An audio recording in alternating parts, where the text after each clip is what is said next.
whilst Boris Johnson certainly plunged a lot in the opinion polls, he was nowhere near as unpopular as Rishi Sunak now is. Is it going to help? It feels quite late in the day.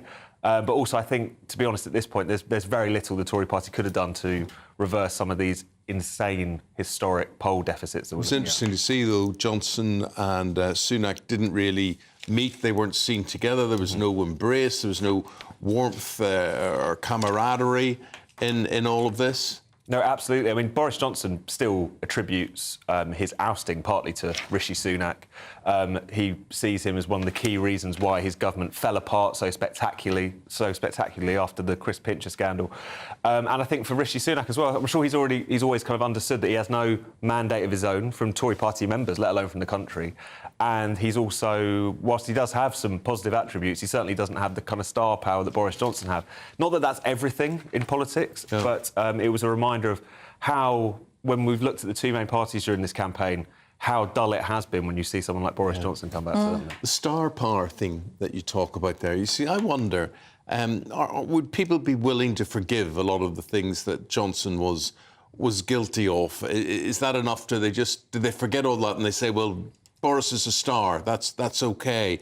It certainly has a bit of a wow factor at the moment, and compared to how deadly dull Rishi Sunak, Boris Johnson and Ed Davey all are. Absolutely. And it's not to say that, you should just put too much stock in someone's ability to give an entertaining stump speech or command a crowd. But I think it's a reminder that what Boris Johnson could tap into was that kind of more populist sort of messaging, that coalition that he managed to carve out in 2019, which was so successful for him. Sunak has struggled to put that back together again, I think, because he is much more technocratic, he's much more dull, and also he's much more cautious in how he operates politically. But it was a reminder of just how this campaign has basically resembled with Sunak and Starmer. It's kind of been like a bank manager arguing with a head teacher for much of this campaign. So a little bit of bluster towards the end was good. Have people forgiven Boris Johnson? I don't think so. But at the same time, I think anyone could have made a better fist of this Tory campaign than Rishi Sunak has. It has been a litany of errors from start to finish. There's no two ways about that. What do you make of what Boris Johnson actually had to say last night? He said that a big Labour win is pregnant with horrors. And he also said that Nigel Farage is a Kremlin crawler. Kremlin crawlers, yes, one of his famous coinages there.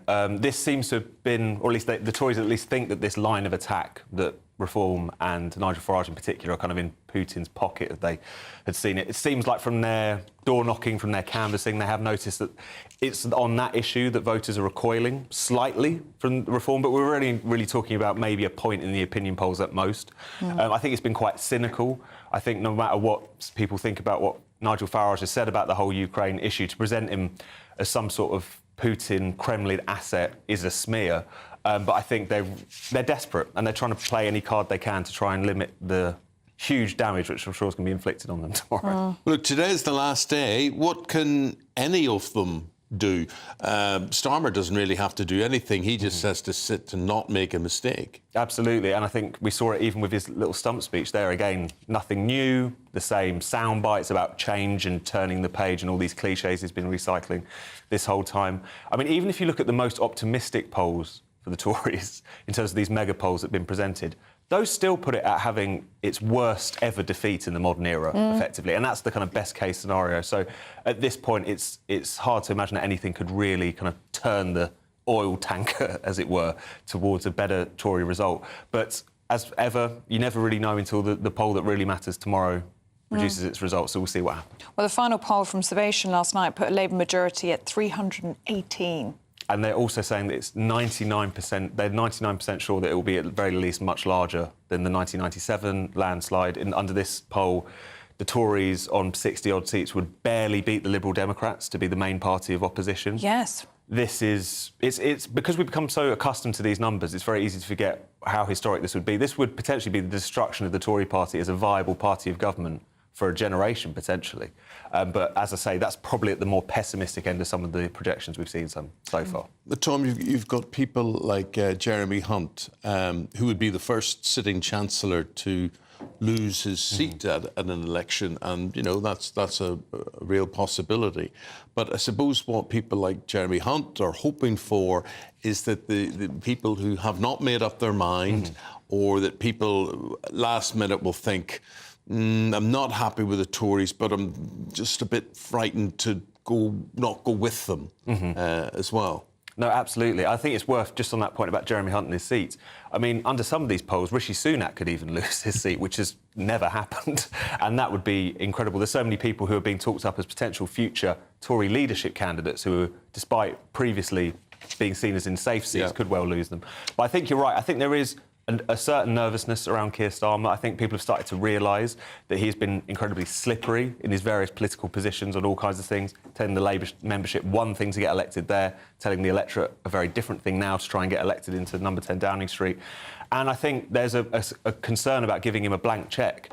But I think the problem is that Labour's crazy lead is really built off of the self-immolation of the Tories. I mean, their vote share at the moment, even in the best polls for them, is around where it was in 2017 for Jeremy Corbyn. But it's just because of the collapse of the Tory vote that they could be looking at one of these insane majorities at this point. And what about Boris Johnson? Is that it from him? Is that the last we'll see or hear from him? Well, there's always murmurings from people around him that he would want to stage some kind of comeback potentially at some point, maybe seeing himself as the person to help pick up the pieces after a Tory rout. Would taking part today or having a high profile today help that?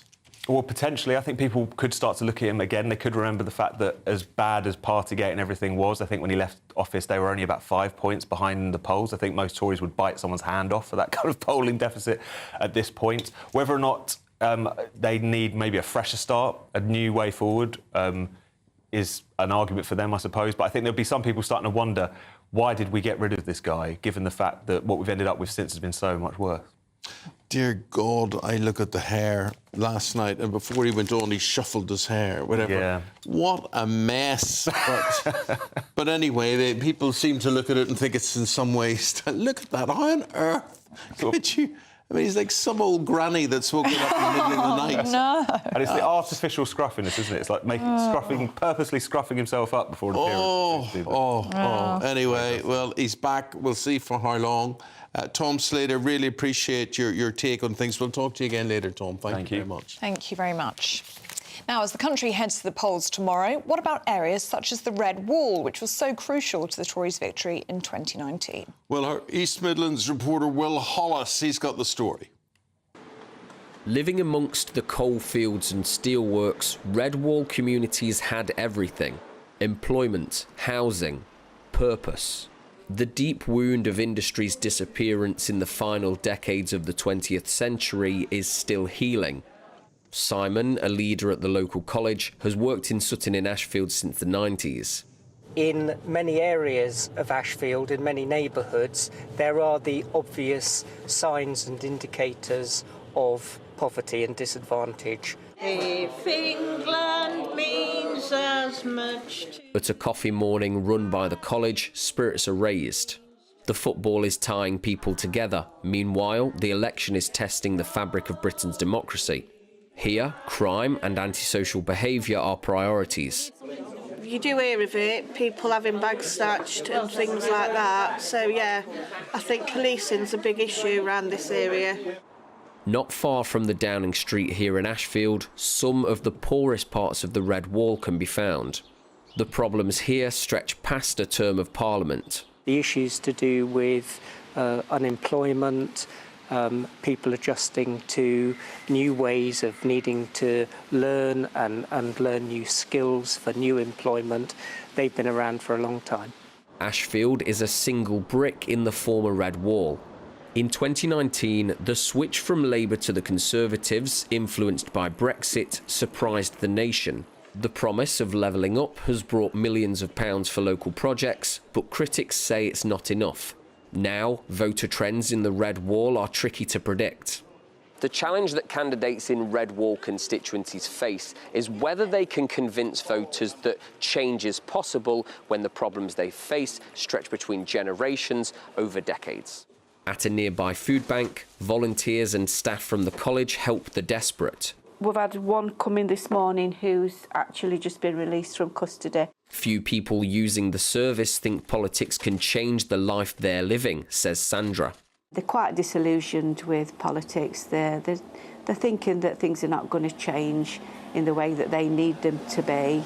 Voters here have a hand in deciding the direction Britain takes next. But Parliament, the place where the future of the Red Wall rests, feels very far away. Will Hollis, GB News in Ashfield. Just to tell you who the other candidates are in the Ashfield constituency, and they are... Ria Khan for the Labour Party, Debbie Solomon for the Conservative Party, Daniel Holmes. No relation, none whatsoever. He's a Lib Dem. Lee Anderson for Reform UK, Alexander Coates for the Greens, and Jason Zadrozny for Ashfield Independents. Now, the mother of Jay Slater, who went missing over 2 weeks ago during a holiday in Tenerife, says words can't describe the agony that she's experiencing. Searchers have failed to uncover any trace of the 19-year-old. Debbie Duncan thanked the Spanish police for their continued help, and she's asked for privacy for her family. She also calls conspiracy theories and speculation on social media extremely distressing. Well, joining us now is senior global reporter at the Mail Online, Nick Pisa. Good to see you this morning, Nick. And what do you make of this statement from Jay Slater's family? You can hear their pain and agony, can't you? Yes, it must be really difficult for them. We're now more than 2 weeks since Jay disappeared here on Tenerife, and despite that extensive search involving drones, dogs and helicopter, absolutely no trace of him. And that search, as we know, was called off on Sunday, and the police are now saying that they are keeping the investigation open and looking at other lines of inquiry, but they're refusing to go into what those other lines of inquiry are.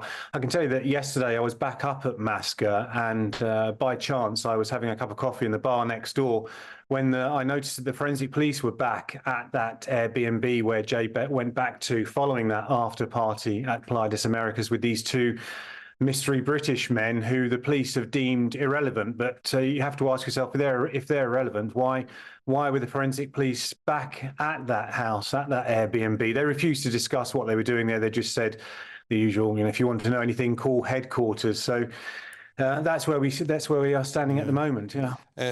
As you bring all that up, Nick, of course, we all ask ourselves, what happened? His phone battery was on 1%. He then lost the signal.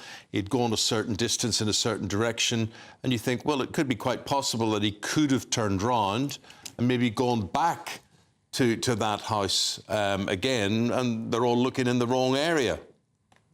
Well, we know that when he left that house, and as you say, Eamonn, he made that call to his friends. He did stop a local lady and ask her the way back to Playa des Americas, and she told him that the bus was at 10 o'clock, and then she pointed down the valley. He had to go back down the valley towards the coast. But she then told us that about 10, 15 minutes later, she saw him walking the wrong way back up the hill towards the Masca Gorge, which is where the police have focused their search the last 2 weeks. They say that's where his phone pinged, and that's where they've been concentrating all their efforts. And on Saturday, they had that one final push calling for volunteers to come and join them. And they had about 6 people who came and joined them, as well as about 20-odd firefighters and mountain rescue teams. And like I said, they spent the whole day up there and found nothing. Interestingly, the following day, I spoke to an expat army guy who's out here, and he also went back up through that Masca Gorge, and he found a pair of sunglasses, which he did stress, we have no idea if they're connected to Jay, but he said as a duty of care and as a due diligence, as part of that search and investigation, he was told to pick up those glasses, put them in wrap them in paper tissue, not put them in a plastic bag, and hand them into the police. So the police are examining these glasses to make sure that they aren't connected, or if they possibly may be connected. But one thing that he did say was interesting. He said to get through that undergrowth, you would have needed a machete, he told me, and that's where his phone pinged. And he just finds it unbelievable that Jay did end up in there, because it's just such a difficult terrain to cross. And in fact, he said if his phone was there, someone possibly threw it in there. And that terrain is potentially what's making this search just so difficult. I wanted to ask you about conspiracy theories, because Debbie Duncan mentions it in her statement, doesn't she? She describes the speculation on social media as extremely distressing. What do you make of what you've seen in the past 2 weeks on Tenerife and also online? I believe the Facebook group for the missing Jay Slater is at over 500,000 members. I mean, the public is captivated by this. They are. It's quite actually sad to look at what some people are saying on social media. You have to remember that at the end of the day, there's a father and a mother, and also his brother Zach is out here as well, his friends.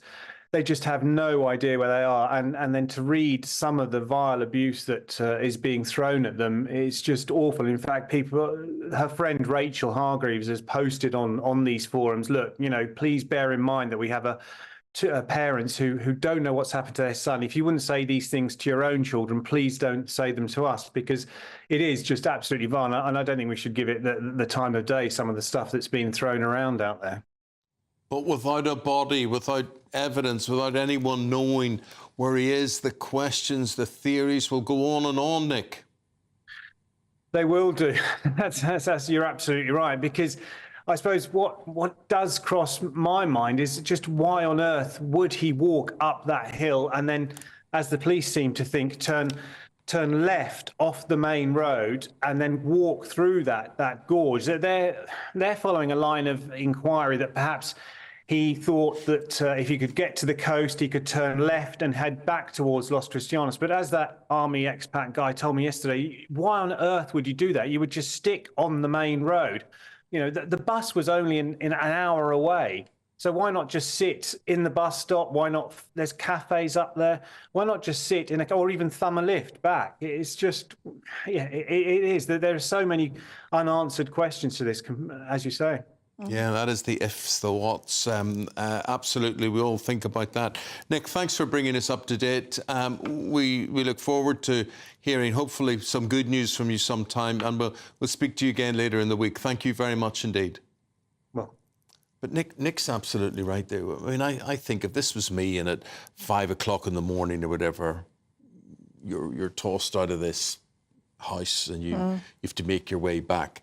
Well, I could just look at it and say, I'll just wait till the bus comes. Yeah. Or I'll wait till till traffic starts here, or whatever it happens to be. Yeah. Why on earth would you start walking at that time of the morning and go into the wilderness? Yeah. Well, it's such a mystery, isn't it? But you don't know what state he was in. He's at an after party. You don't know if he's very drunk or, and people aren't always with their right minds, are they? Yeah. In those kind of situations. So this is the thing, we don't have any information. And how can somebody just disappear into thin air? We've got some good information about you being abroad, which we'll talk about as soon as we do the news headlines. Oh, will we? And then we will. Oh, we're going to share that, aren't we? Are we going to share that? I don't know. Are we? You could just roughly tell me. Or maybe we can do the headlines. Maybe we just bypass all that. Oh, yeah. We'll do the headlines. You have a little think. Oh, yeah, as you read OK. these. The death toll from Hurricane Beryl has risen to 7, and as it tore through Grenada and Venezuela overnight, it's now expected to generate a life-threatening storm surge and dangerous winds as it heads towards Jamaica and the Cayman Islands. The rapid intensification of the storm so early in the year has sparked fears of a particularly bad hurricane season. Reports today that NATO is preparing to tell Ukraine it cannot join the alliance thanks to concerns over corruption. NATO is expected to request the war-torn nation to take significant steps to change before membership talks can continue. It's a major blow to President Zelensky. Former nurse Lucy Letby has been found guilty of attempting to murder a premature baby girl known in court as Baby K. The case was first examined by a jury last August, but a verdict could not be reached and a retrial was ordered. Baby K's family said that justice had been served after a long and tortuous trial.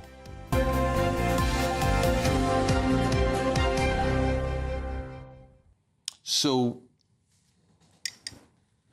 are we going to share your friends what happened to her?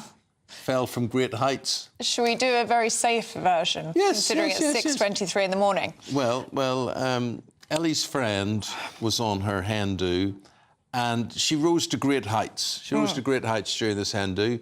She rose to the heights of a man's shoulders, and this man was a professional. He was a professional.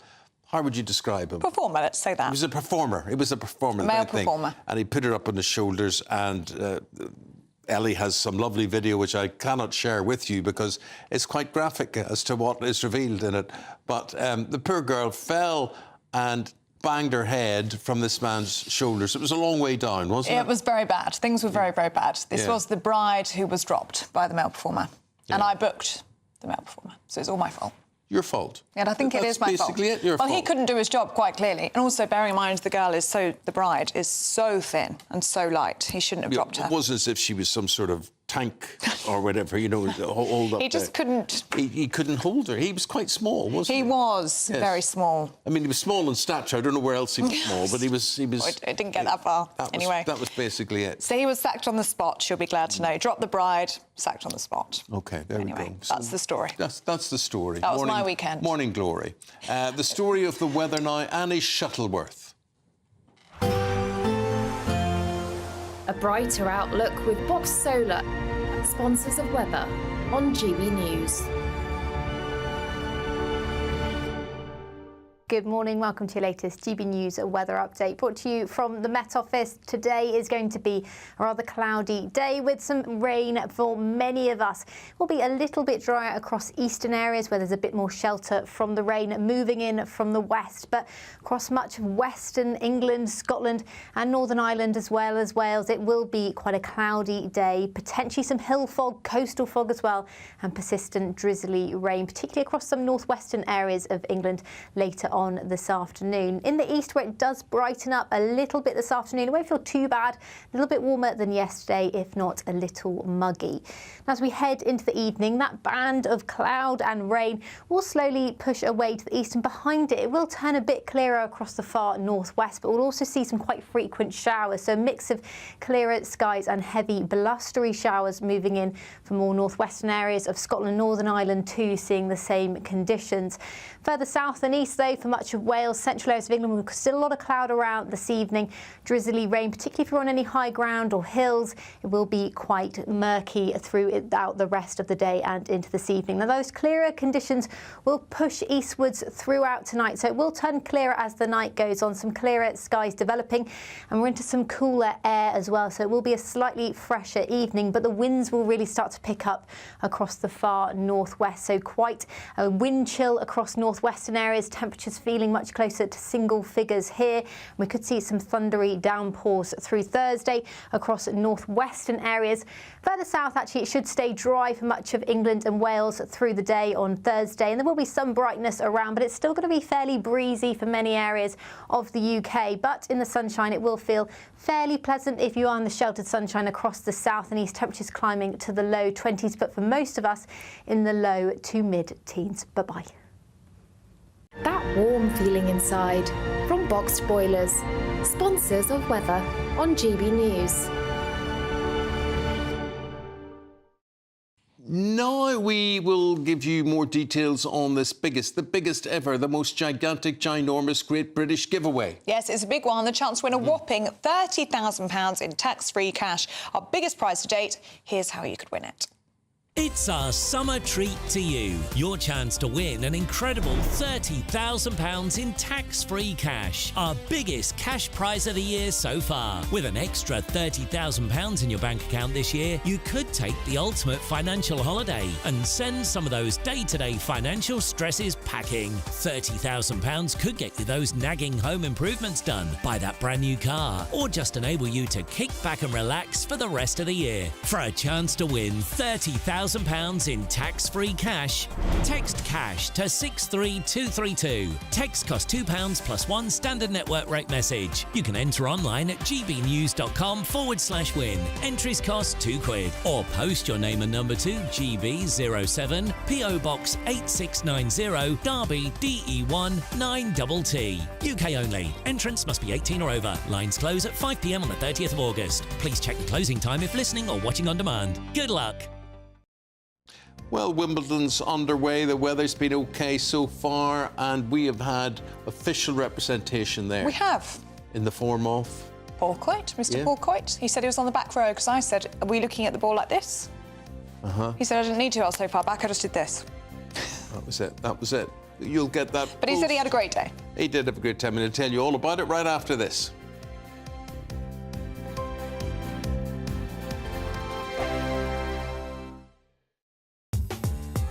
I'm Christopher Hope. From pop stars to politicians, I'll interview anybody in a pub who's got a political opinion. Join me every Friday on Spotify, Apple Podcasts, YouTube or gbnews.com, or wherever you get your podcasts.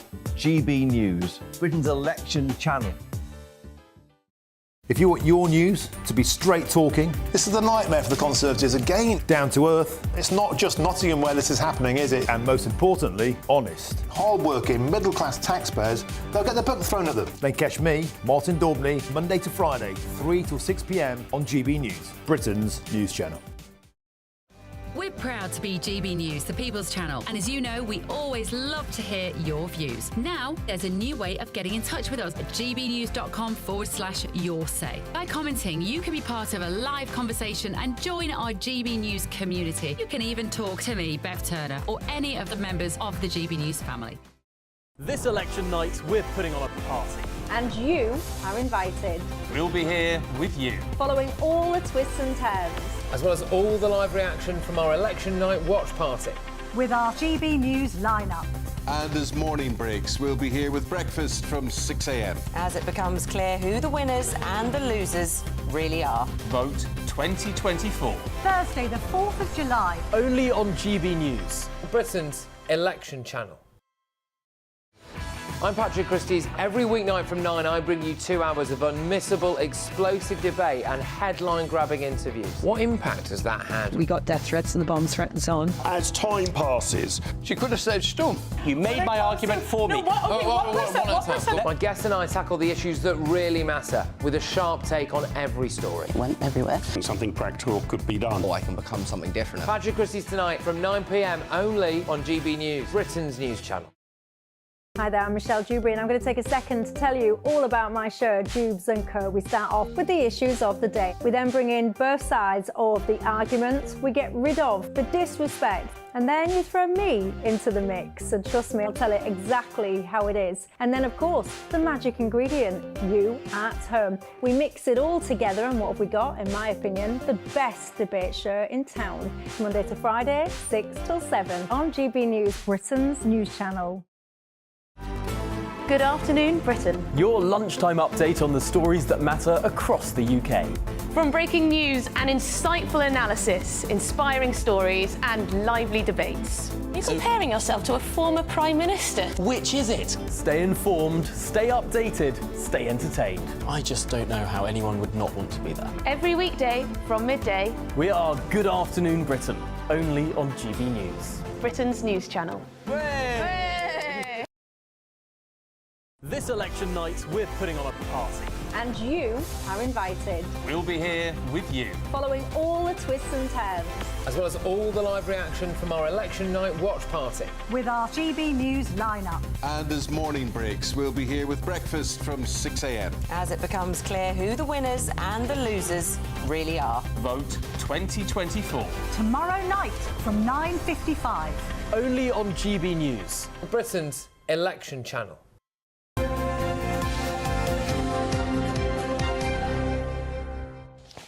Well, Paul Coyte was out and about enjoying himself yesterday. I was. He was indeed.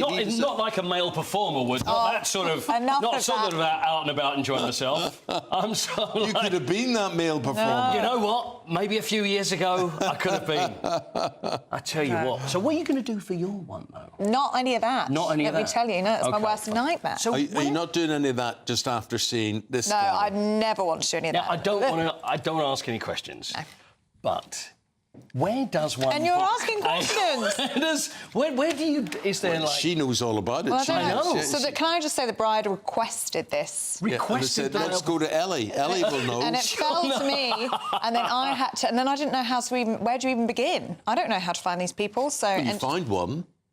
Yeah, so I had to end up joining a Facebook group. It was all very complicated. You've joined a Facebook group. What is the Facebook group? Just Activities in Malta. Activities in Malta. That's what they call it. That's what they call it. Anyway, so... Right. How was your day yesterday at Wimbledon? My day was good. My day was good. I went to Wimbledon yesterday. So I got my tickets in the ballot. It is possible to do that. So... And a lot of people forget to do this. At the end of the year, you could do it online. You used to have to do it only a couple of years ago where you'd send... It's like the old stamped addressed envelope thing, which is finally they've got rid of at Wimbledon. So you could do it online and anybody can apply and then you find out around February, March time whether you've actually got tickets. And they say, well, you know, you can have tickets for the centre court. Do you want them? Yes, and then you pay for them, and then that's all done. The other way is that, of course, the queue. Now, the queue is very famous, isn't it? Because people queue from ridiculous hours of the morning to get tickets. So there's about 500 tickets for the centre court. It's usually in the first week, and about that for court number 1.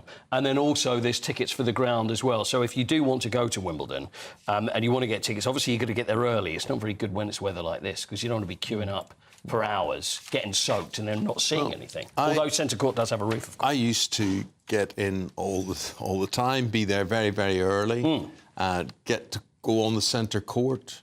I was reporting for BBC Breakfast, used to do all that, you know, preview everything. And then... This isn't when you were playing, this was... no, this is on reporting. Right. And then they just threw you out. So you you reported, you previewed everything, but you never got to see any of the games.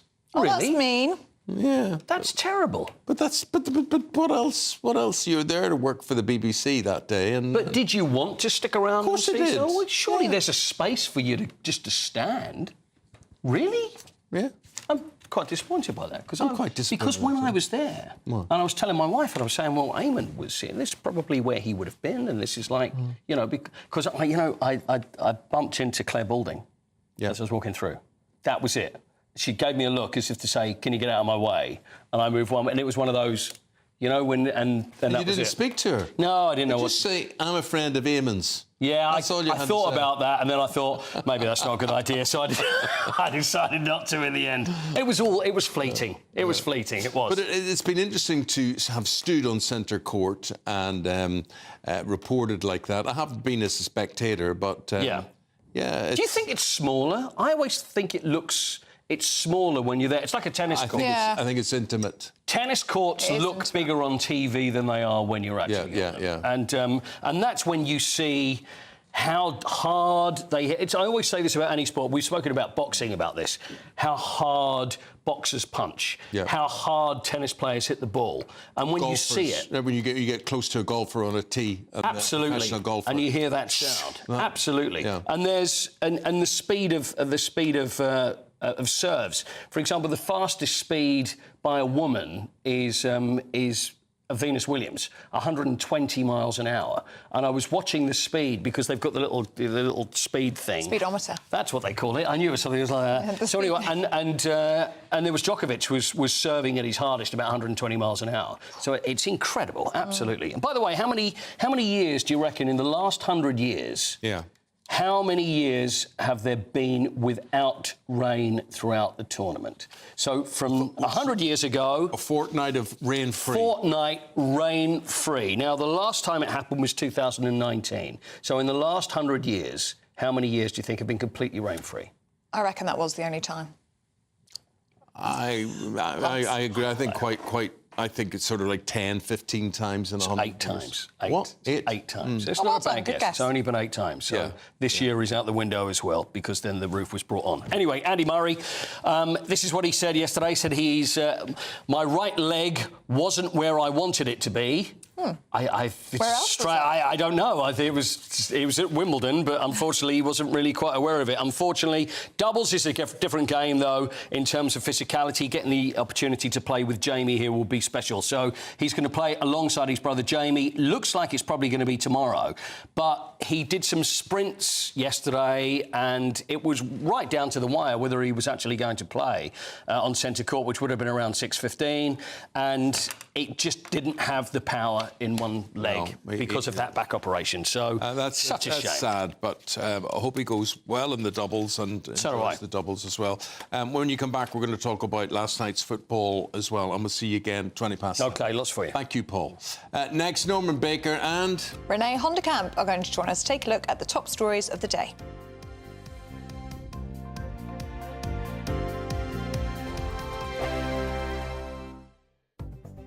The latest GB News travel. Hello, good morning. I'm Andy Hilbert with the latest on the roads across the UK for your Wednesday morning. In Surrey, the southbound M23, that's queuing at the moment due to an earlier broken down car. It's going to affect you just after junction 8 for the M25. In Bristol, the M4, that lane remains closed on the entry slip road due to emergency barrier repairs at junction 20 for the M5 at the Almesbury interchange. And in West Lothian this morning, the eastbound M8, the entry slip road is blocked at the minute due to an accident at junction 3 for Livingston. And in London at the moment, on Court Road. This is going to affect you, of course, in the Mottingham area. We've currently got it closed due to a burst water main from Sidcup Road, the A20, to North Road at Eltham. That's going to affect you there this morning, of course. So that one just to make you aware of. Everything else so far looking all right. No issues in the Midlands on the motorways. For now, you're up to date. You can stay up to date throughout the day by visiting our website, gbnews.com. This is GB News, Britain's news channel. Do you put jam or cream first on your scone? Divisive. A new study has found that 44% of Brits put jam on before the cream. Which is the right way to eat a scone? In my opinion, definitely jam first. But I have to say, do you know what? As long as you enjoy it and it's delicious, you've got nice scone, nice jam, amazing clotted cream, who cares? Paul, why the jam first? Because I love that chilled clotted cream that you hit first, then into that room temperature jam, and then that lovely baked scone. And one of our viewers has written in and said actually she puts the jam on first because otherwise you would get it all over, as in it would wobble off on the top of the cream. But I think it's easy to dribble the jam onto the cream. You're not spreading the jam onto the cream if you put it on top. I would do jam first because it just seems to make less mess. So the jam spreads easy and just a dollop of cream on top. Is there much of a market for the savoury ones that you have? Yeah. You know, like when you're frying onions for a hot dog, like bare ground onions, fold that through your scone mix, bake your scone, so you've got this lovely kind of like roasted onion scone Dawn isn't mix. into it. Braised beef, clotted cream, horseradish and watercress. Oh, my word. Absolutely incredible. Well, you're very adventurous, Paul, very adventurous. Yes. But think of it, you know, like when you make beef stew and you put those scones, drop scones on top, like a beef cobbler. Yeah. It's that inspiration. Well, I would call it like a dumpling. Paul, do you think very quickly, do you think these will become a classic?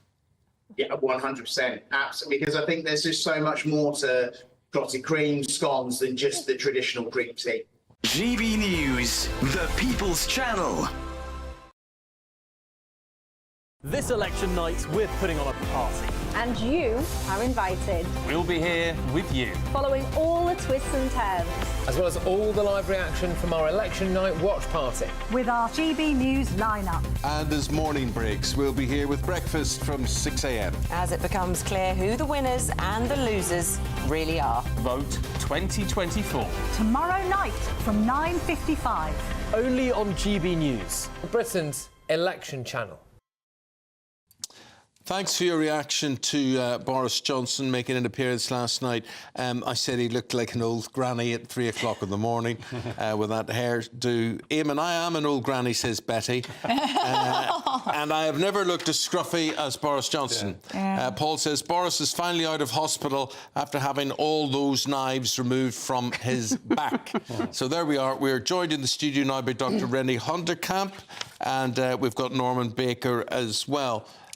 Norman, what did you make of his reincarnation or his appearance there last night? His appearance, he looked like he'd been pulled through a hedge backwards and looked like he'd put on weight and generally not very healthy. I mean, look, the Daily Mail and others, we're looking at the Daily Mail front page, seem to believe this is a great saviour that's going to rescue the Conservatives. It isn't. You talk to Conservative voters down in my part of the world in the South East, there are two reasons why they're going to vote Lib Dem. One is Liz Truss, the second one is Boris Johnson.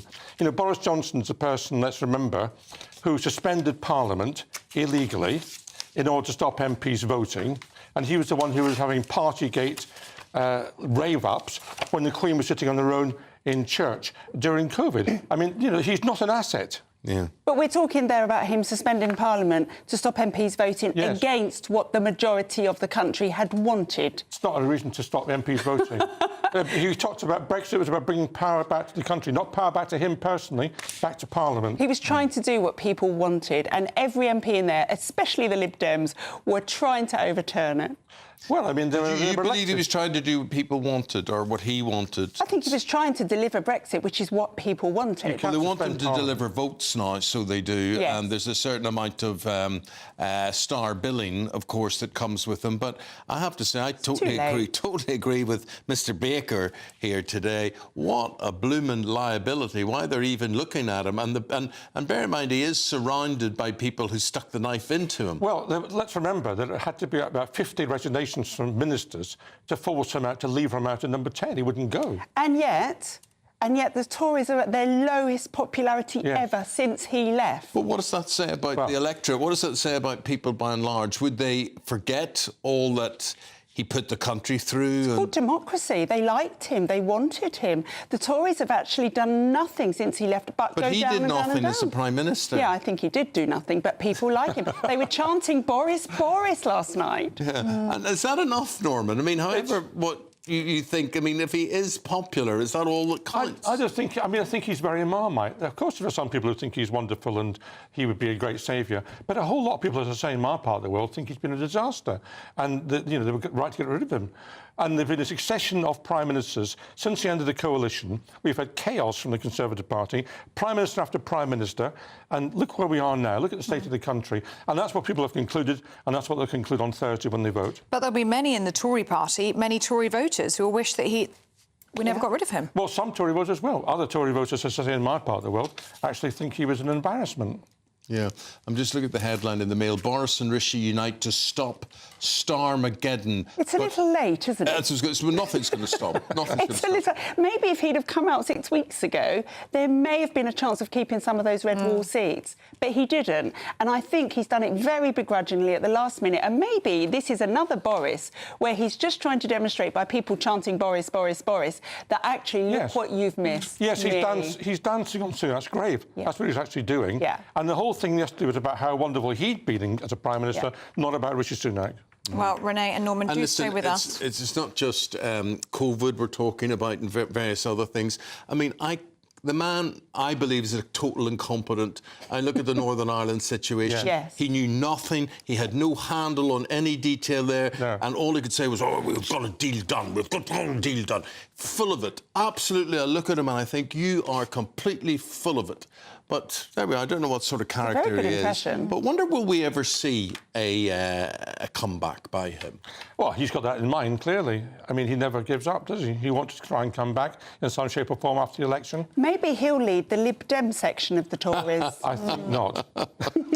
Well, do stay with us, both of you. Let's go now to Work and Pension Secretary Mel Stride, who joins us now. Very good morning to you, Mel Stride. We're just talking about Boris Johnson. Why didn't you get him out 6 weeks ago? If he's got this star power, people chanting Boris, Boris, Boris, if you're 20 points behind in the polls, why don't you bring out the man who actually has a mandate, who actually won the 2019 general election? Why wait until 24 hours before people head to the polls? Well, I have no idea as to why the timing was what it was, but I think it's very clear why it's happened, which is that Theresa May has been out, David Cameron has been out, Rishi Sunak obviously leading us into this election, want to see a Conservative government. And, this is about what's going to happen tomorrow. It's about whether we want to see a country that is going to have lower taxes going forward, or it's going to be a country under Keir Starmer that is going to see taxes rising very considerably. And it's also, I think, about how Parliament is going to operate and whether we're going to have an effective opposition or not, because if you look at the polls, it's pretty clear that Labour at this stage are heading for an extraordinary landslide on a scale that has probably never, ever been seen in this country before. And that is why I think it's so important that Boris's message, my message, the Prime Minister's message is, this is not a by-election tomorrow. This is going to set what happens for the next 5, maybe 10 years. Let's have a Parliament that can hold the government to account. And that means, particularly if you're looking at the Lib Dems, but you've been thinking about the Conservatives in the past, if you're reform-minded, but you're thinking that you voted Conservative in the past, stick with the Conservatives so that we can have that solid opposition and hold the government to account, have proper scrutiny going forward. But you're not going to be going forward. The Conservative Party, Mel, you're done. You're finished. It's a disaster. And all you can do is to get some people to think again and say, OK, we'll not vote there. We'll not vote there. We'll give the Tories a few more votes that they wouldn't have had. But you ain't going to win, and you know it. Well, Eamonn, I think that's, in a sense, what I've just said. I think it's fairly clear from the polls that they've been consistent for some time now that we are likely tomorrow to be heading to an extraordinary landslide on the part of the Labour Party, not just 1997, not even 1931, but something probably the like of which we've never, ever seen before. And I think that does legitimately throw up questions about scrutiny and opposition going forward. And I say that as having been a chair of the Treasury Select Committee, a cross-party committee where scrutiny has been what we've been all about. And I know how important it is. And look, you know, in 6 months' time, when maybe the shine has come off the Labour government, you know, those taxes have gone up. Some of the things that have been promised are not being promised. The illegal migration has got worse because they've scrapped Rwanda and so on. That's when people will start to look to other parties to take up the challenge and hold that government's feet to the fire. And that's why it's so important people really think tomorrow about which way they vote and not give Keir Starmer a completely Mel, if you could turn the clock back, what would you do differently? You must look at things and say, how did we get it so wrong? Why did we not see this coming? Why didn't we do things earlier? And Boris Johnson may be a big part of all of that, of course. So I think in terms of sort of unravelling what has happened and so on, that those are matters really beyond tomorrow. And if the polls are correct and we do end up with a very large majority for a Labour government, then we will have plenty of time to delve into those questions and to ask many other questions actually about how we reconstruct our party, reposition it, and get it back into the position that it should be as the natural party of government. But that is going to be a longer-term thing and a long-term set of discussions, I think. Mel Stride, it is extraordinary to hear you this morning admit that this could be an extinction-level event for the Tories, that this is going to be a historic landslide for the Labour Party. But you're right, the Survation poll out last night suggested that you may not even make up the opposition. It could very well be the Lib Dems that are in opposition on Friday. Suella Braverman saying that the election battle is now over and the focus needs to be on saving the Tories from extinction. She says that battle now needs to begin. Can you save your party from extinction? Well, look, we've got about 24 hours now, and what we have to really press very hard is the distinct choice there is in this general election. And it is a party in the Conservative Party that has brought us through COVID with furlough, saved millions of jobs, has got inflation down, inflation that was brought to our shores through the Ukrainian war, has started to get the economy growing, the fastest growing economy in the first quarter of this year of the G7, got real wages growing in each of the last 11 months, inflation back down to target and cutting taxes. And we have a fully funded plan to further cut taxes. That's what's on the table, financial security with the Conservative Party. The Labour Party are going to hike taxes and they're going to raid your pension. I mean, we had Keir Starmer just yesterday confirming that this retirement tax, this bringing millions of pensioners into income tax on their state pension, will happen under a Labour government. We've got 24 hours to keep pressing that message, and that's what we must do. The Conservatives go on and on about Labour spending and they're going to spend and whatever, but you could also be interpreting that as they're going to prop up our services, they're going to improve our services, our health, our teaching, our roads, all sorts of things that you guys have let go to hell, basically. So if you look at Eamonn at where Labour are in government, which is in Wales, you've got a Welsh health service there, which has longer queues, but almost 1 in 4 Welsh people are waiting on in a backlog for medical care. You look at the educational performance in Wales, which once again is fair enough. By Labour, it's far, far worse. And you look at all the other metrics, and people forget what Labour governments are like. Youth unemployment went up 45% under the last Labour government. It's fallen by 45% under this government. Unemployment's almost half what it was under the last Labour government. Pensioner poverty was the fourth highest. That's what people have got to decide tomorrow. No harder working minister than you, of course, doing what you've done and representing your party. Is your seat okay? Is your seat safe tomorrow? I never predict any elections, Eamonn, and I'm fighting for every vote here, of course, as I know my fellow candidates are up and down the country. OK, good luck to you. Thanks for your time. And thank you very much indeed. Good to talk to you, Mel Stride. Good to talk to him maybe for the last time. Who knows? Rennie and Norman, what do you think of what he had to say? I think he was quite measured, actually. I think he accepts what there is. I must say that when I heard that poll last night that you mentioned, Ellie, it was so outlandish that I thought all of these polls are wrong, because I think that's ridiculous, that poll last night. I think a landslide, yes, but in that scope. But I think he was very measured. I think he agreed that they're not going to win tomorrow. They need to actually think about what's, gone on. But I actually think they need to take time to do that, because if they go straight for a leadership battle afterwards, they won't have time to unpick what went wrong, because they'll be into who's going to be the best leader. They need to take some time, have a post-mortem, and then think about the leader. There's one thing I would say on that interview there was he says he wants an opposition to hold the government to account. It was Labour government afterwards. I remember 97, and the Tories were completely useless in opposition for 5 years until they sorted their head out. So the opposition will come from Lib Dems, actually, because Lib Dems, sadly, know how to do opposition. But is there any difference between the Lib Dems and Labour? Of course there is, absolutely there is. Lib Dems believe in power coming from the ground up. Labour believe in it coming from the top down. Absolutely different. What do you think of the Lib Dem campaign? I think it's, the policies we've got through are very useful, and I think I agree with the measured policies. I wouldn't necessarily have carried out the same campaign as Ed Davey has carried out personally. By that, you're referring to the stunts, the visibility? I think the stunts were very useful at the beginning, because it got Lib Dems in the news, and we've had difficulty cutting through, and Ed has cut through, so congratulations to him on that, but I'm not sure we need to have a stunt every day.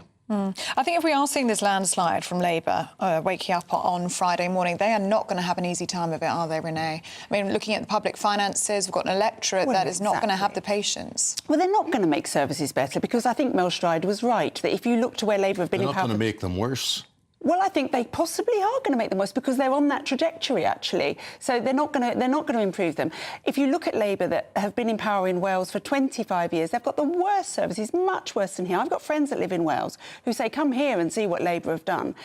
So I think it's going to be appalling, and who it's going to be appalling for are the people that are really in the middle of all of this, earning but paying lots of tax, and they're going to pay more tax, whatever Labour say at the moment. We're going to get hit from every direction, and the people that can will leave. The rest will stay and suffer. We're going to get paid more tax under the Tories because, for example, the threshold, the tax threshold, isn't changing. So more and more people are going to get pulled to the top rate tax under Tory plans. Yeah, and these are the things people don't understand. I mean, I must look and I say, if I hear anybody saying we're the party of small business, I've yet to see the party for small business. And they all have to put taxes up. I mean, they might as well all admit it. Norman, Rennie, thank you both very, very much indeed. The guys are going to be back in about 45 minutes' time. Stay with us. We'll be talking about the return of Boris Johnson. Will it help or hinder the Tories? That's next. The latest GB News travel. Good morning, I'm Andy Hilbert with the latest on the roads across the UK for you Wednesday morning. Looking better now at the moment in Surrey on the southbound M23. The earlier broken down vehicle has gone at junction 8 for the M25, although on the southbound M23 we've got a lane closure now due to another broken down vehicle, junction 8 for the M25 to junction 9 at Gatwick Airport. In Gloucestershire and Bristol, the eastbound M4, the lane remains closed on the exit slip road due to emergency barrier repairs. That's at junction 20 for the M5 and the Almesbury interchange. And in West Lothian, the eastbound M8 at the entry slip road blocked due to an accident at junction 3 for Livingstone. In Edinburgh, the M90 south, one lane closed there due to an accident from the A90 round to the M9 at junction 1A. That's going to affect you in Edinburgh on the M90 south this morning. Across the UK, Europe today. You can stay up to date throughout the day by visiting our website, gbnews.com. £30,000 in tax-free cash really could be yours. It's our biggest cash prize of the year so far. And you could be getting that winning call from us to tell you that you're our next Great British Giveaway winner. You're joking. Really? Seriously? It's not a wind-up, is it? Oh, slippy neck. Oh, dear. Oh, my God. This is amazing. I'm in shock. Like I said, I've never won anything like this. That is absolutely fantastic. We're to the moon. Thank you. For a chance to win £30,000 in tax-free cash, text cash to 63232. Text costs £2 plus one standard network rate message. You can enter online at gbnews.com/win. Entries cost £2. Or post your name and number to GB07 PO Box 8690 Derby DE1 9TT. UK only. Entrance must be 18 or over. Lines close at 5 p.m. on the 30th of August. Please check the closing time if listening or watching on demand. Good luck. In the GB newsroom, we bring you the news as it happens. With our team of dedicated journalists across the UK, GB News brings you accurate reporting of the day's topical agenda. When the news breaks, wherever and whenever it's happening, We'll be there. This is GB News. the People's Channel. Britain's news channel. If you want your news to be straight talking, this is a nightmare for the Conservatives again. Down to earth. It's not just Nottingham where this is happening, is it? And most importantly, honest. Hard-working, middle-class taxpayers, they'll get their book thrown at them. They catch me, Martin Daubney, Monday to Friday, 3 till 6 p.m. on GB News, Britain's news channel. Join me, Nana Okoye, for an informative, interactive news programme with a difference. It's fun. It's true. You're not wrong. No one will be cancelled. Lovely. Join me from 3 p.m. every weekend, only on GB News, Britain's news channel.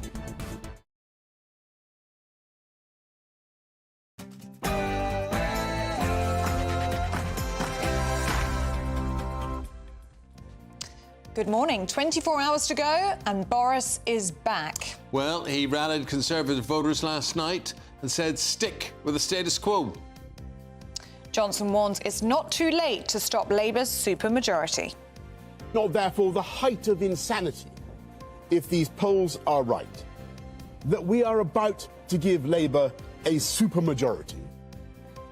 Well, the good news ends there for the Conservatives, with final polls pointing to an expected wipeout by Labour. Sir Keir Starmer vows to restore hope as he promises to make the country feel like Britain is back in his final pitch to voters. Don't forget Che. The parents of the missing teenager in Tenerife issue a heartbreaking plea as they urge Spanish police to reopen the case into his disappearance. And happy birthday, Edinburgh. The Scottish city celebrates its 900th anniversary during the King's annual Holyrood Week. And in the sport, well, Andy Murray pulled out of Wimbledon, but the singles yesterday, but he is going to intend to play doubles with his brother Jamie, probably tomorrow as well. The new Andy Murray, Jack Draper, did an Andy Murray on centre court last night with a topsy-turvy five-setter, and he won. And the quarter-finals for the Euros are now complete after Turkey beat Austria and the Netherlands thrashed Romania.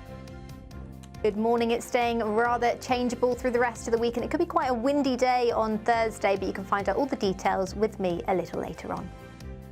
1 minute past 7 o'clock. I'm Eamonn Holmes. And I'm Ellie Costello, and this is GB News Breakfast.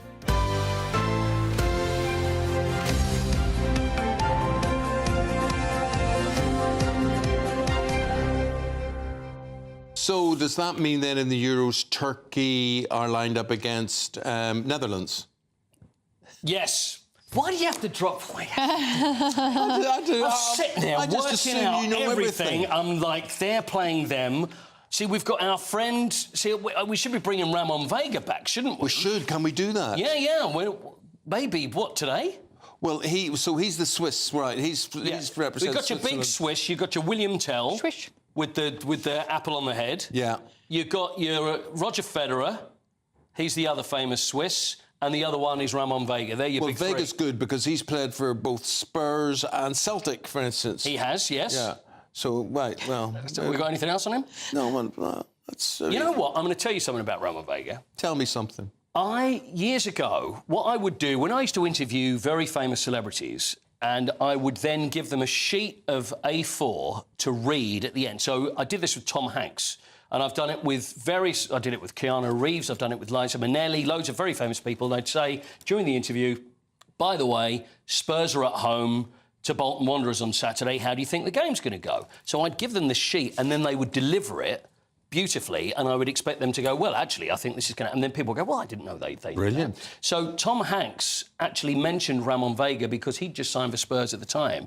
So I gave Ramon the tape of this, of Tom Hanks saying, well, that new signing from Switzerland, Ramon Vega, has got a great future. And so that's the Ramon. Clever. Yeah. Very good. Hanks, he supports Aston Villa, He does doesn't support Aston Villa. But I even think this was probably before Aston Villa. And Liza Minnelli did it. Donny Osmond spoke about Spurs, and people thought he was a real Spurs fan. But you know who refused to do it? Joan Collins. Oh, she's your friend. Joan wouldn't do it. Why? Because she said, well, I'm not a football fan. I said, yeah, but that's the joke. Miss Collins, you know, you read that, and at this point she's looking at me and thinking, and I'm like, there's very few people Joni likes. Yeah, there's you, Lord Percy, is that the husband? She likes Andrew Pearce. Andrew Pearce. Yeah. And Ramon Vega. What are the chances? Yeah. Gosh. And so me, never stood a chance. You talk about Donny. Someone help me, help me. Help me, please.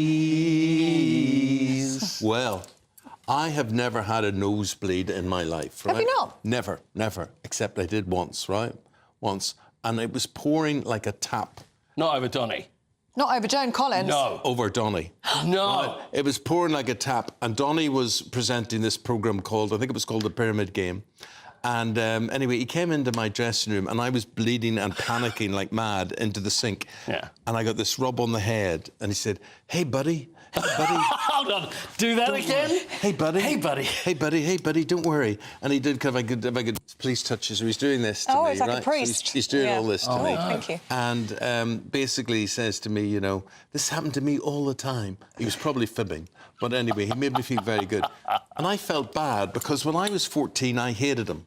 Yeah. And he turned out to be really nice. See, everybody, there was him and there was David Cassidy. Yeah. Now, David Cassidy was a complete ass. There is no doubt. And he was not a very nice man at all, David Cassidy. No. But Donny Osmond, lovely, I agree. Nicest fella. Cassidy, no. Donny, the loveliest guy. I say that. I mean, I've had a run-in with Cassidy. So have I as well. Have you, mate? Yeah, I have too. I've had a run-in with Cassidy as well. Yeah. Cassidy's no longer with us. He was very, very insulting, he was. And he said, I don't see what the problem is.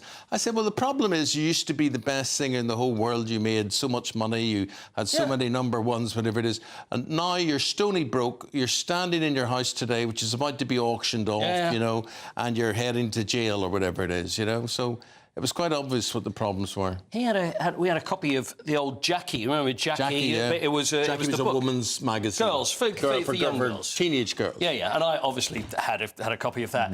And anyway, and then I said, can you sign that? Anyway, he saw a picture of Donny, and he drew a moustache on Donny Osmond. I said, really? And he said, well, Donny would find it funny. And I thought, even now, that rivalry, and he was still bitter over Donny. Bitter. Donny was the winner. Bitter. Thank you very much indeed, my friend. It just reminds me of when, there you are, you and me, we used to interview celebrities. Yeah, those are the days. Come to GB News. Yeah.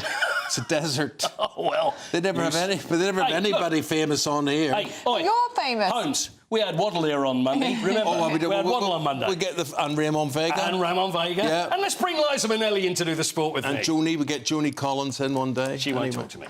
Oh, please, can we? That would be great, actually. Well, talking about famous faces and whatever, familiar faces return to the campaign trail, yeah? Yeah, Boris Johnson is back, but for how long, who knows? The former Prime Minister, who's been missing from much of the election, returned for the first and final rally last night. He was surrounded by excited supporters, many of whom had stabbed him in the back only a year or so ago. And he attacked Nigel Farage and Reform, and he urged voters to block a Labour supermajority. But just a moment ago, we spoke with Conservative Minister Mel Stride, who had this prediction about how his own party is going to fare tomorrow. It's also, I think, about how Parliament is going to operate and whether we're going to have an effective opposition or not, because if you look at the polls, it's pretty clear. that Labour at this stage are heading for an extraordinary landslide on a scale that has probably never, ever been seen in this country before. Well, that was Mel Stride, who we must admit we thought was a bit reconciled to defeat. He looked a bit sad. Yeah, he looked a bit sad. I don't know Defeated. how strong his seat is, or if he'll... Well, he didn't answer that question, did he? When you asked him. Anyway. Well, anyway, here's what that was what Mel Stride said. Here's what Boris and our other political leaders had to say over the past 24 hours. Here for one reason and one reason only, which is the same reason as all of you, all of us are here. We're here because we love our country.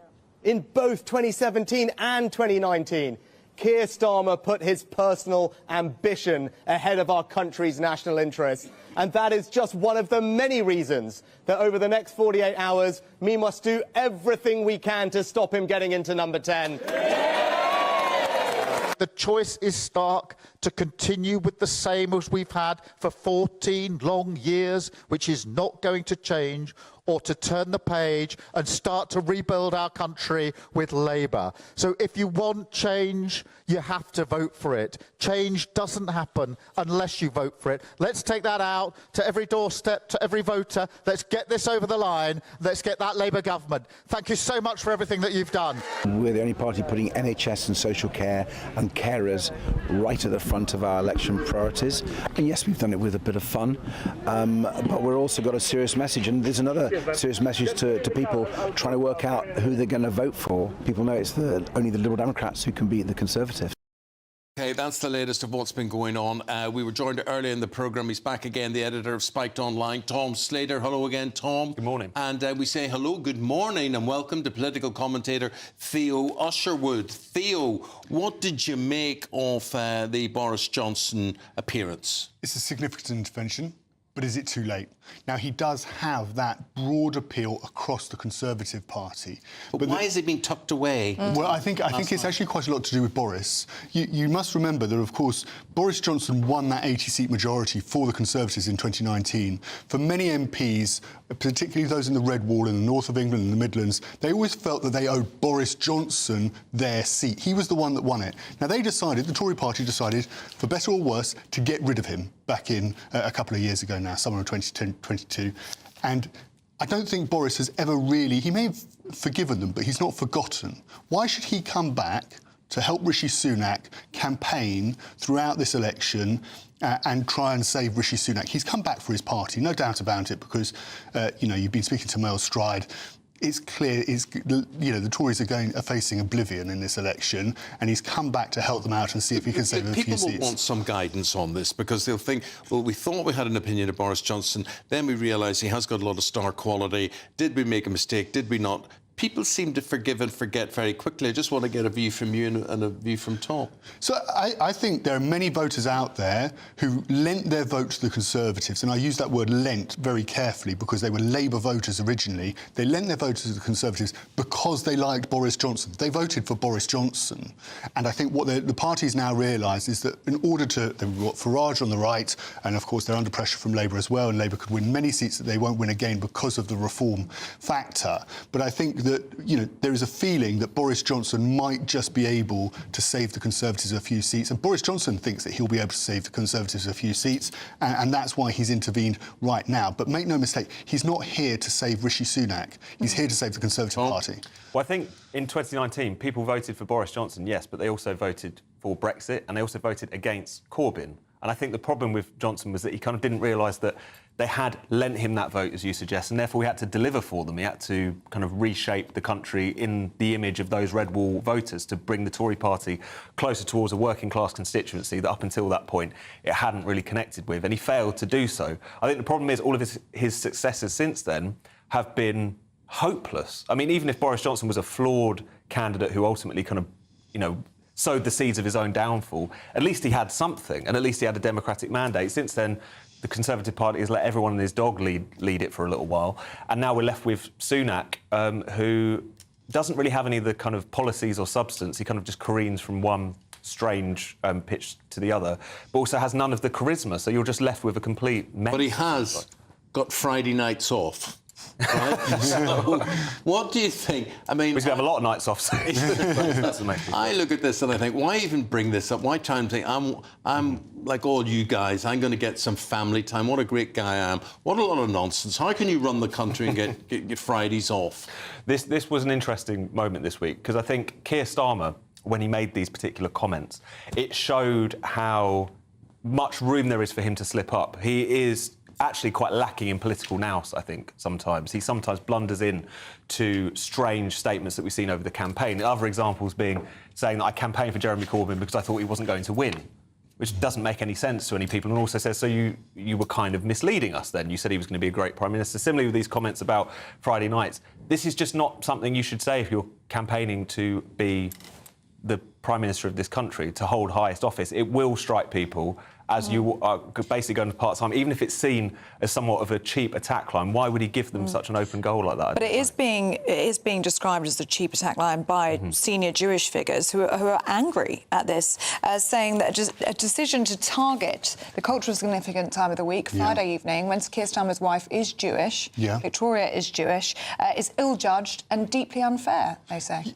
But he's not Jewish. The family is. The family is. The children are. You know, what a lot of nonsense. You know, I mean, there's people who are Catholic and they don't do First Fridays. You know, there's all sorts of things like this. He's the blooming Prime Minister of the country. He's running the country, and the country doesn't take time off on a Friday night, whether you're Jewish, Catholic.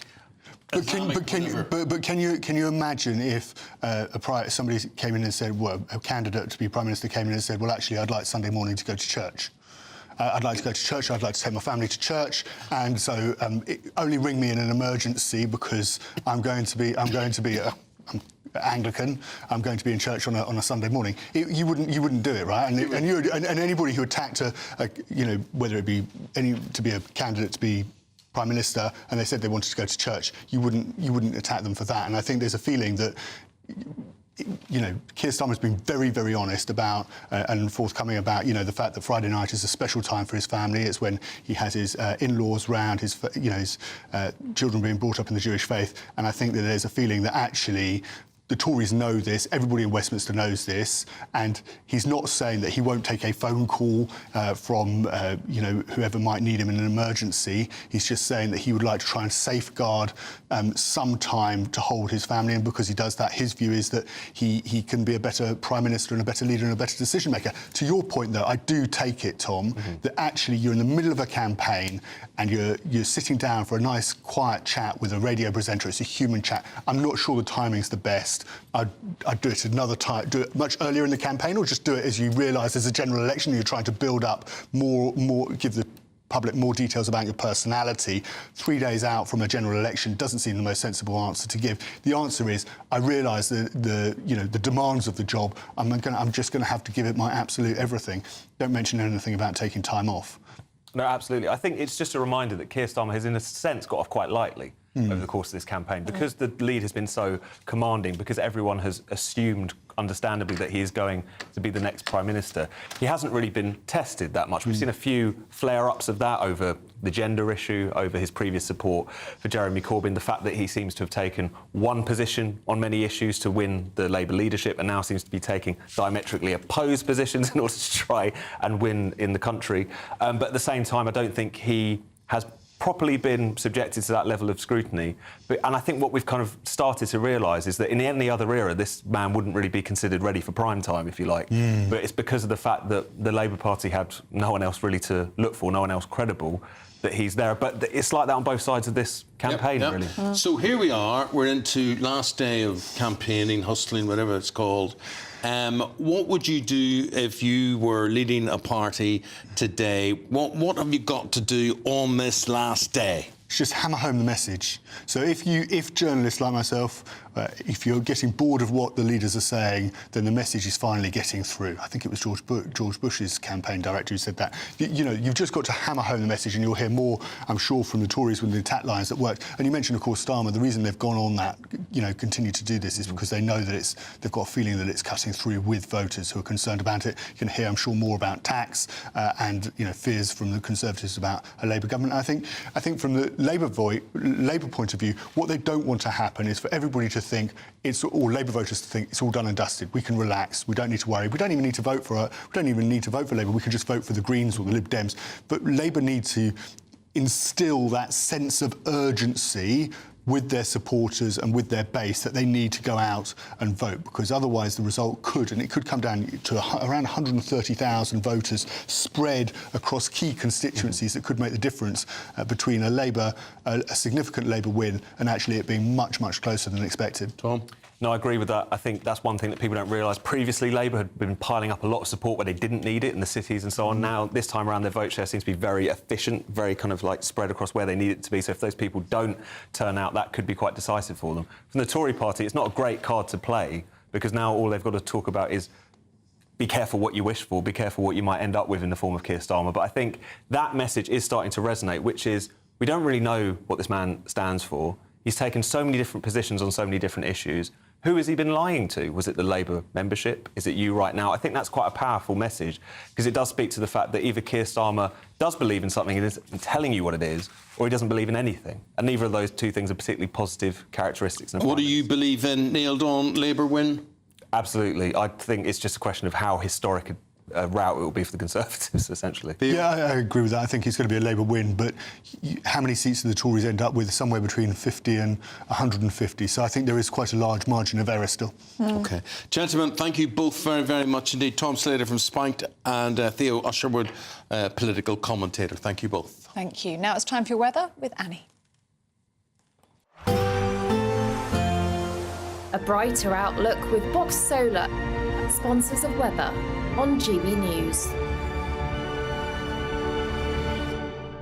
Good morning, welcome to your latest GB News weather update brought to you from the Met Office. Today is going to be a rather cloudy day with some rain for many of us. It will be a little bit drier across eastern areas where there's a bit more shelter from the rain moving in from the west, but across much of western England, Scotland and Northern Ireland as well as Wales, it will be quite a cloudy day, potentially some hill fog, coastal fog as well, and persistent drizzly rain, particularly across some northwestern areas of England later on this afternoon. In the east, where it does brighten up a little bit this afternoon, it won't feel too bad, a little bit warmer than yesterday, if not a little muggy. As we head into the evening, that band of cloud and rain will slowly push away to the east, and behind it, it will turn a bit clearer across the far northwest, but we'll also see some quite frequent showers, so a mix of clearer skies and heavy blustery showers moving in from more northwestern areas of Scotland, Northern Ireland too, seeing the same conditions. Further south and east, though, for much of Wales, central areas of England, we've still a lot of cloud around this evening. Drizzly rain, particularly if you're on any high ground or hills. It will be quite murky throughout the rest of the day and into this evening. Now, those clearer conditions will push eastwards throughout tonight, so it will turn clearer as the night goes on. Some clearer skies developing, and we're into some cooler air as well, so it will be a slightly fresher evening, but the winds will really start to pick up across the far northwest, so quite a wind chill across northwestern areas, temperatures feeling much closer to single figures here. We could see some thundery downpours through Thursday across northwestern areas. Further south, actually, it should stay dry for much of England and Wales through the day on Thursday, and there will be some brightness around, but it's still going to be fairly breezy for many areas of the UK. But in the sunshine, it will feel fairly pleasant if you are in the sheltered sunshine across the south and east, temperatures climbing to the low 20s, but for most of us in the low to mid-teens. Bye-bye. That warm feeling inside from Boxed Boilers, sponsors of weather on GB News. Now it's time for the Great British Giveaway, and it's a big one, the chance to win a whopping £30,000 in tax-free cash. It's our biggest prize to date. Whoppa-doppa-doo. And here's how you could win it. It's our summer treat to you. Your chance to win an incredible £30,000 in tax-free cash. Our biggest cash prize of the year so far. With an extra £30,000 in your bank account this year, you could take the ultimate financial holiday and send some of those day-to-day financial stresses packing. £30,000 could get you those nagging home improvements done, buy that brand new car, or just enable you to kick back and relax for the rest of the year. For a chance to win £30,000 £1,000 in tax-free cash? Text CASH to 63232. Text costs £2 plus one standard network rate message. You can enter online at gbnews.com/win. Entries cost £2. Or post your name and number to GB07 PO Box 8690 Derby DE1 9TT. UK only. Entrance must be 18 or over. Lines close at 5 p.m. on the 30th of August. Please check the closing time if listening or watching on demand. Good luck. Yes, good luck indeed. Now, we're talking about Sir Keir Starmer having Friday evenings off if he becomes PM. We're asking the question this morning, should you be expected to work out of office hours? Should you be expected to work at all? Because there's a massive part of the audience that obviously don't seem to want to work at anything. Let's work from home. Let's work 3 days a week. Let's, oh, for goodness sake. It goes on and on and on. There's a clue in the title, work. Right. When should you work? How should you work? How much more should be expected of you? Find out after this.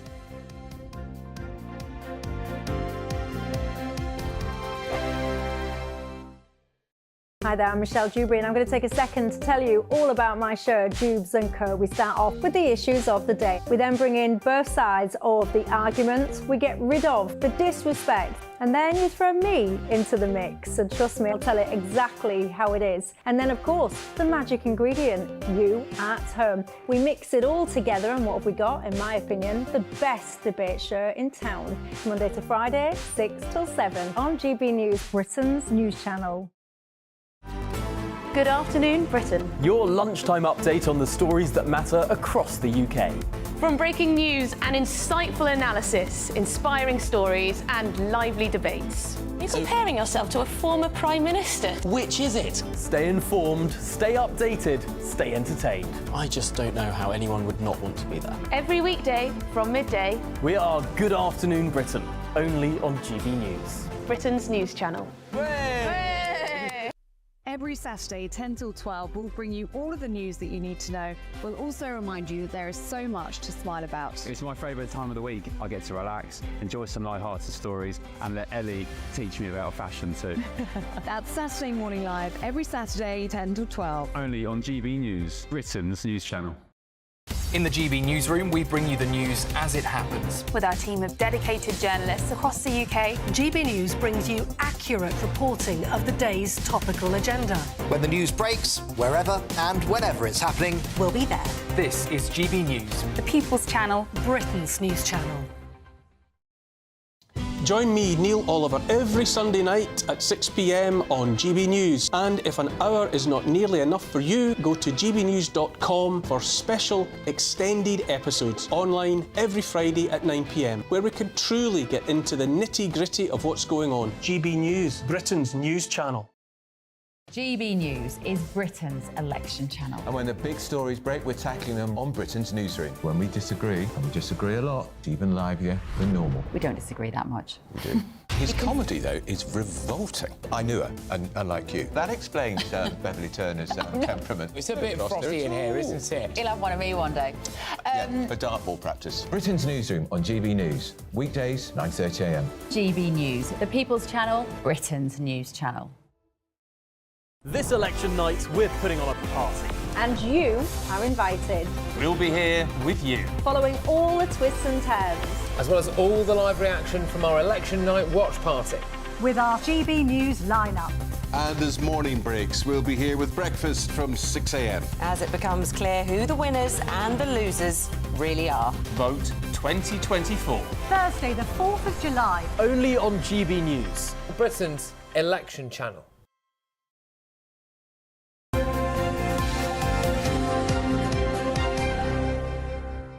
So, general election tomorrow. So Keir Starmer has said he plans to clock off at 6 o'clock every Friday night if elected. Yes, so we went out about Birmingham to find out what people there thought of that. Still moving around, and you can't just have a break because you feel like it or you want family time. There's jobs that have got to be done for me. If it's part of the role of the job and you expect it, but if sometimes it's not expected, you deal with it as an adult because you're an adult, and that's how we deal with things, yeah. I think if you're at work, you're at a workplace. If you're working from home, you're working from home, but you work office hours. Well, what do you think? Do let us know. GB Depends News, what your job is. gbnews.com/you'll say. Yeah, we were just wondering what job you'd be allowed to clock off early. If you stack shelves, then you don't expect to be working extra time or, well, unless you're paid for it, whatever, but it's all a quid pro quo. Journalist and playwright Emma Burnell. We say good morning to Emma. And there is political commentator Ben Cope with their views to share on this. Well, Ben, what do you say about working over the weekend? I think it's perfectly reasonable that in certain high-performance jobs that you are expected to go above and beyond every now and then to achieve the kind of outcomes that would be expected of you. I mean, you guys would both know from your careers in journalism, you've got to where you are, partly because I imagine when a producer calls or an editor calls, when you've already clocked off or when you're on a day when you're not necessarily expecting to be working, but when they call, when a big story breaks, you answer the phone and you would have come into work. I think that most people would recognise that if you get to a certain place in your career, it will be because sometimes you've demonstrated a flexibility to really go above and beyond and get the results that everyone should expect. Isabel and I are doing extra on Friday, Emma. We're here when we don't have to be, but because the general election has been called, we see it as our duty to be here and bring that news to the public. Where do you stand on this? I mean, I think these attacks on Keir Starmer are ridiculous and pathetic and desperate and everything that the Tory party's campaign has become. Look, he is carving out family time, and that's a good thing. We want people to be able to spend time with their families. In fact, Rishi Sunak himself said it was the thing he most admired about Keir Starmer. So the idea that this is some sort of attack that's going to turn things around rather than just leave the Tories as we found them, scrambling about, desperate and just classless. I just find it really ridiculous. In terms of the rest of us, look, yeah, sometimes we do have to work long hours, but we actually have a real serious productivity problem in this country. And we also have a long hours culture. So it's not the case that expecting people to work over their hours is actually helping us with our levels of productivity. In France, we're endlessly told, oh no, be careful, we might end up with French-style working conditions. Well, they have higher levels of productivity with those working conditions. Ben, what do you make of that? Well, I think if we're talking about France, I'd bring up America, who has significantly higher productivity than France and has a much longer working hours culture than both France and the UK. I mean, as for the specifics of this sort of Keir Starmer carving out some time, I totally understand that having some family time is clearly important, both to the individual, but also ultimately to their sort of productivity at work. However, I think the timing of this announcement is simply insane. Why would you announce that you're going to be sort of doing something that some could consider shirking sort of 2 days before an election? We heard from the clips from the members of the public you just spoke to there that people like their politicians to work hard for them. Yeah. What do you think, Emma? Well, it wasn't an announcement. It was a discussion on a radio programme where he was asked how he relaxes. And that he relaxes with his family and, as we all know, playing football. Fine, that's what most people want to do. Keir Starmer's demonstrated that he's like the rest of us, and I'd rather have someone like the rest of us than someone completely out of touch. Is it different, though, Emma, when you're leading the country? Is it different when you're leading the country, though? Can you still play five-a-side? Can you still have Friday nights off with your family? I think he's probably not going to be able to play five-a-side for security reasons, which I think you'll find desperately well, he says sad. He still wants to. That's what he's saying in the papers. I'm sure he still wants to. I mean, I don't know. I'm not a party to the discussions the Met Police are having, but I can imagine him getting bodied on the field. Might be a bit more complicated if you're Prime Minister. But in terms of spending time, his family will be living in his office. Let's not forget that.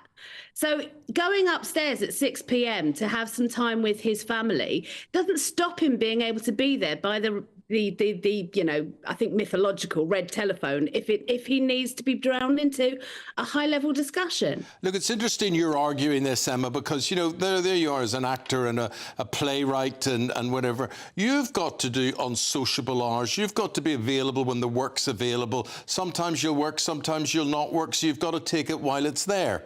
Sure. So hours don't come into it for someone like you. I do believe, you know, a fair day's pay for a fair day's work, though, I do believe. Eamonn, as a director, I'm always really conscious of giving my actors proper breaks because I don't get the best out of them when they're exhausted. But what about you? Scratch. And yeah, those breaks happen for me too. We leave the room, we have a lunch break, we have breaks in the afternoon. And I get the best out of people that way.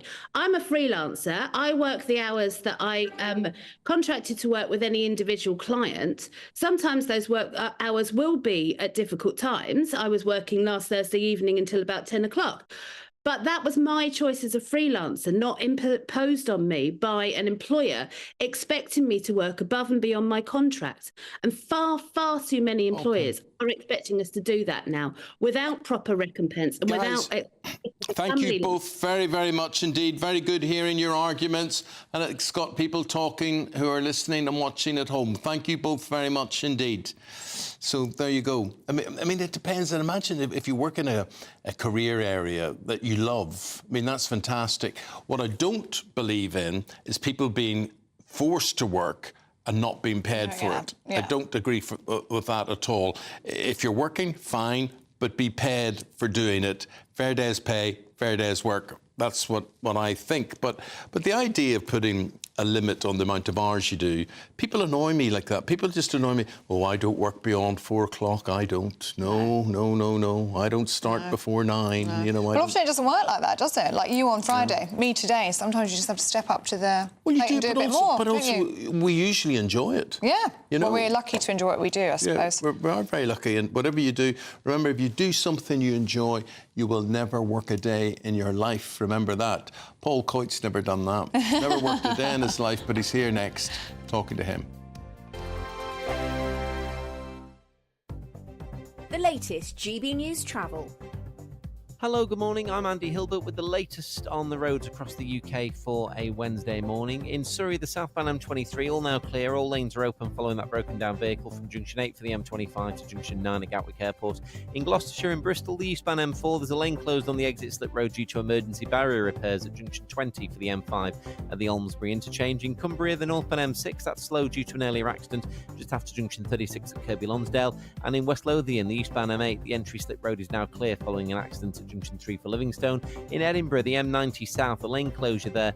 It's due to an accident from the A90 to the M9 at Junction 1A.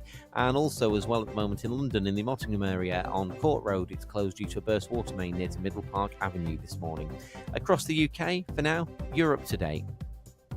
You can stay up to date throughout the day by visiting our website, gbnews.com. GB News is Britain's election channel. And when the big stories break, we're tackling them on Britain's newsroom. When we disagree, and we disagree a lot, it's even livelier than normal. We don't disagree that much. We do.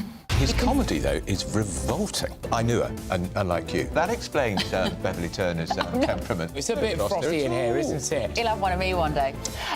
For dartball practice. Britain's newsroom on GB News. Weekdays, 9:30 a.m. GB News, the People's Channel, Britain's news channel.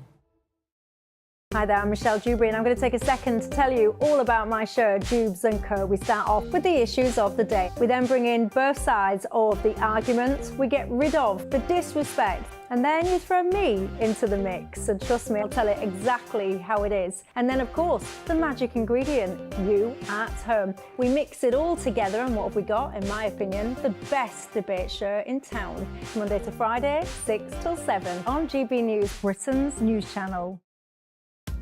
Are the newspapers getting you down? My wife didn't divorce me that month. Struggling to separate the wheat from the chaff? I know that it's a bit of a circus at the best of times. Well, don't worry. Headliners has got you covered. We'll take the burden of reading the day's news, and if we get depressed, who cares? It's an occupational hazard, frankly. That's Headliners on GB News from 11 p.m. till midnight, and the following morning, 5 till 6 a.m. on GB News, the comedy channel. Nah, just kidding. Britain's news channel. Good afternoon, Britain. Your lunchtime update on the stories that matter across the UK.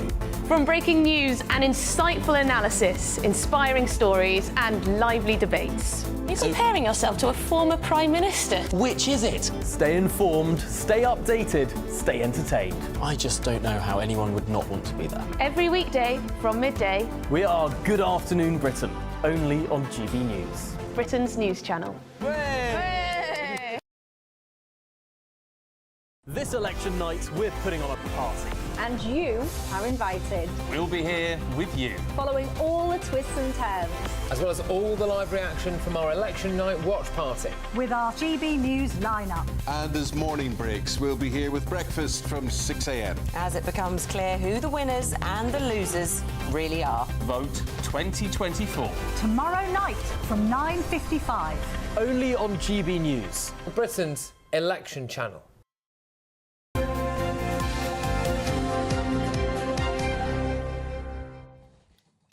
Welcome back to breakfast. Time is 7:37. It's time to go through all the latest sports news now with Paul Coit. Morning. Morning. Ellie, let me ask you this question. Wow. Don't worry, I'm not going to ask you anything about the stripper, I swear. This is about when you played tennis, when you were younger and Wimbledon was on, would you want to go out and play tennis? And then Yeah, I went to tennis camp. You went to tennis camp? Yeah, only Really? for about 2 weeks. I wasn't any good. And that was but it? I was inspired. Briefly, but inspired. But during Wimbledon, because we'd spoken about this, haven't we, Eamonn, about during Wimbledon fortnight, then everybody goes out in the public courts, they buy themselves rackets, they wear all the white gear. Used to buy the rackets, used to go and get the balls. Yeah, and then it would be over then for you couldn't get a public court for those 2 weeks. Definitely. And then everybody would give up again. I just don't know whether it still goes on. I don't know whether people still do that. I don't think it still happens like it used to. You think so? I think so, Do you get the Wimbledon fever? Anywhere where you can find a court, finding a court is a problem. And then when you do, they're always full. Mine were gravelly, though. I don't know what yours. It was like if you fell over, it was just all gravel. So it wasn't easy, you know? No, I agree with you. But we hadn't got gravel. We had tarmac. We played in a local girls' school. Right. You went and did that. Is that another story? That's another story. A girl stole my racket. She stole my racket. Did she? Yeah. Is that why your tennis career just hit the skids? She stole my racket, which gave her an excuse to kiss me. Oh, that old one. Oh, that's quite sweet. Yeah, I married her. Oh, did you? Oh, that's really sweet. Oh, That's a nice love story. Yeah. Right, Andy Murray said this. This is the problem reason he didn't play in the singles yesterday. Right leg wasn't where I wanted it to be. It was, by the way, this is not me talking about the stripper again from the other. This is the right. It was unfortunately, but doubles. I'm sorry, Ellie, I won't mention it again. He can't help himself. Do we need to clear this up? Yes. No, we don't. We don't need to mention it ever Ellie's again. a stripper booker. No, I'm not. You are. No, I'm a not. gentleman entertainer. Yeah. No. And then he didn't fulfil all expectations. No, I know. It's very. He held the bride-to-be up on his shoulders. Her legs were round his shoulders, but unfortunately, he let her drop. He dropped her. Yes. He dropped the bride on her head. I know. I've seen the video, and even now, I'm sort of thinking, what on earth is going to happen next? It was very bad. Sorry, Ellie. Anyway, sorry. Anyway, back to Andy Moving Murray, back to the sport, who has never been a gentleman entertainer. Well, I suppose he in his own way. Wanted to be, unfortunately, but doubles is a different game in terms of physicality. Getting the opportunity to play with Jamie here will be special. So basically, he's going to play doubles along with his brother Jamie, and that's going to be tomorrow. So it's because of that back operation, and the leg would not be good enough to play in the singles. So unfortunately, that's the reason he didn't play yesterday.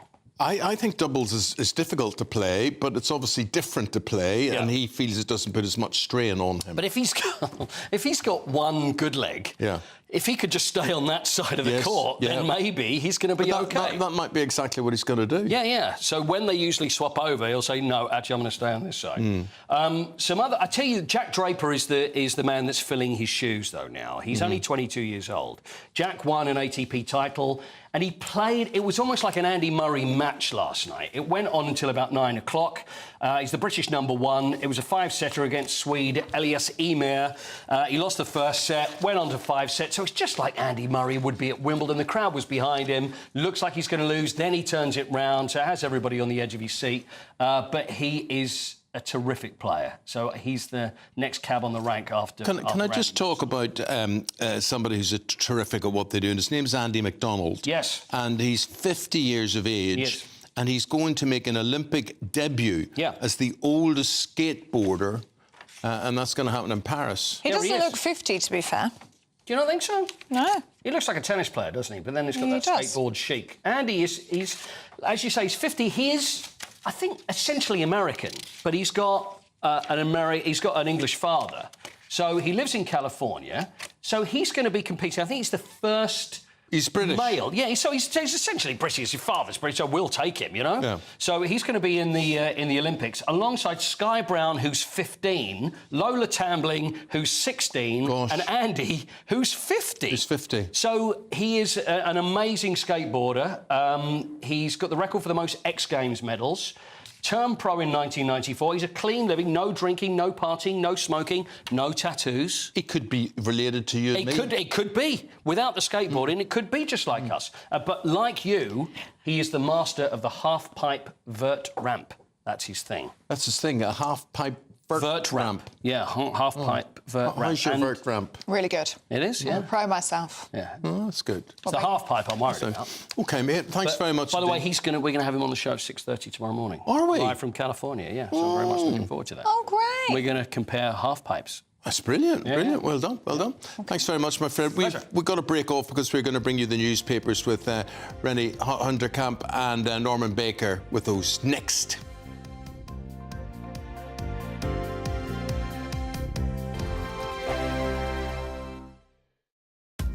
Are the newspapers getting you down? My wife didn't divorce me that month. Struggling to separate the wheat from the chaff? I know that it's a bit of a circus at the best of times. Well, don't worry. Headliners has got you covered. We'll take the burden of reading the day's news, and if we get depressed, who cares? It's an occupational hazard, frankly. That's Headliners on GB News from 11 p.m. till midnight, and the following morning, 5 till 6 a.m. on GB News, the comedy channel. Nah, just kidding. Britain's news channel. Patrick Christie's Tonight, weekdays from 9 p.m. The mystery surrounding the disappearance of flight MH370 has perplexed the planet now for 10 years. But now all of a sudden researchers at Cardiff University have piped up and said, oh, we heard a beep. Aerospace engineer, founder of MH370search.com is Richard Godfrey. Richard, are we going to find this thing? The new research is much more thorough and gone in much more detail. It is picking up acoustic waves under the water. It's not conclusive, but it's a good step forward. Is this a cover-up job of epic proportions? Do you think something quite sinister happened to this plane? Because it is all very odd. I think you're right. It is all very odd. It is, we have a lot of data, but we don't have the final analysis, and we won't until we actually find the wreckage. The Indian Ocean is a huge place, 77 million square kilometers. When we find the plane, we can recover the flight data recorder, the cockpit voice recorder. We can learn a lot more. Do you think someone might have shot it down? No, the plane flew until it ran out of fuel. The plane was perfectly in working order. There was an active pilot right until the end. So my only theory at the moment is the captain of the plane actually committed a hijack of his own plane. But until we find it, we won't be able to prove that. We are potentially a step closer now to knowing and to one of the greatest mysteries of recent times anyway, finally being solved. There's aerospace engineer there, Richard Godfrey. Thank you. Britain's Election Channel, the People's Channel. I'm Patrick Christie's. Every weeknight from 9, I bring you 2 hours of unmissable, explosive debate and headline-grabbing interviews. What impact has that had? We got death threats and the bomb threat and so on. As time passes, she could have said stump. You made my argument for me. My guests and I tackle the issues that really matter with a sharp take on every story. It went everywhere. Something practical could be done. Or I can become something different. Patrick Christie's Tonight from 9 p.m. only on GB News, Britain's news channel.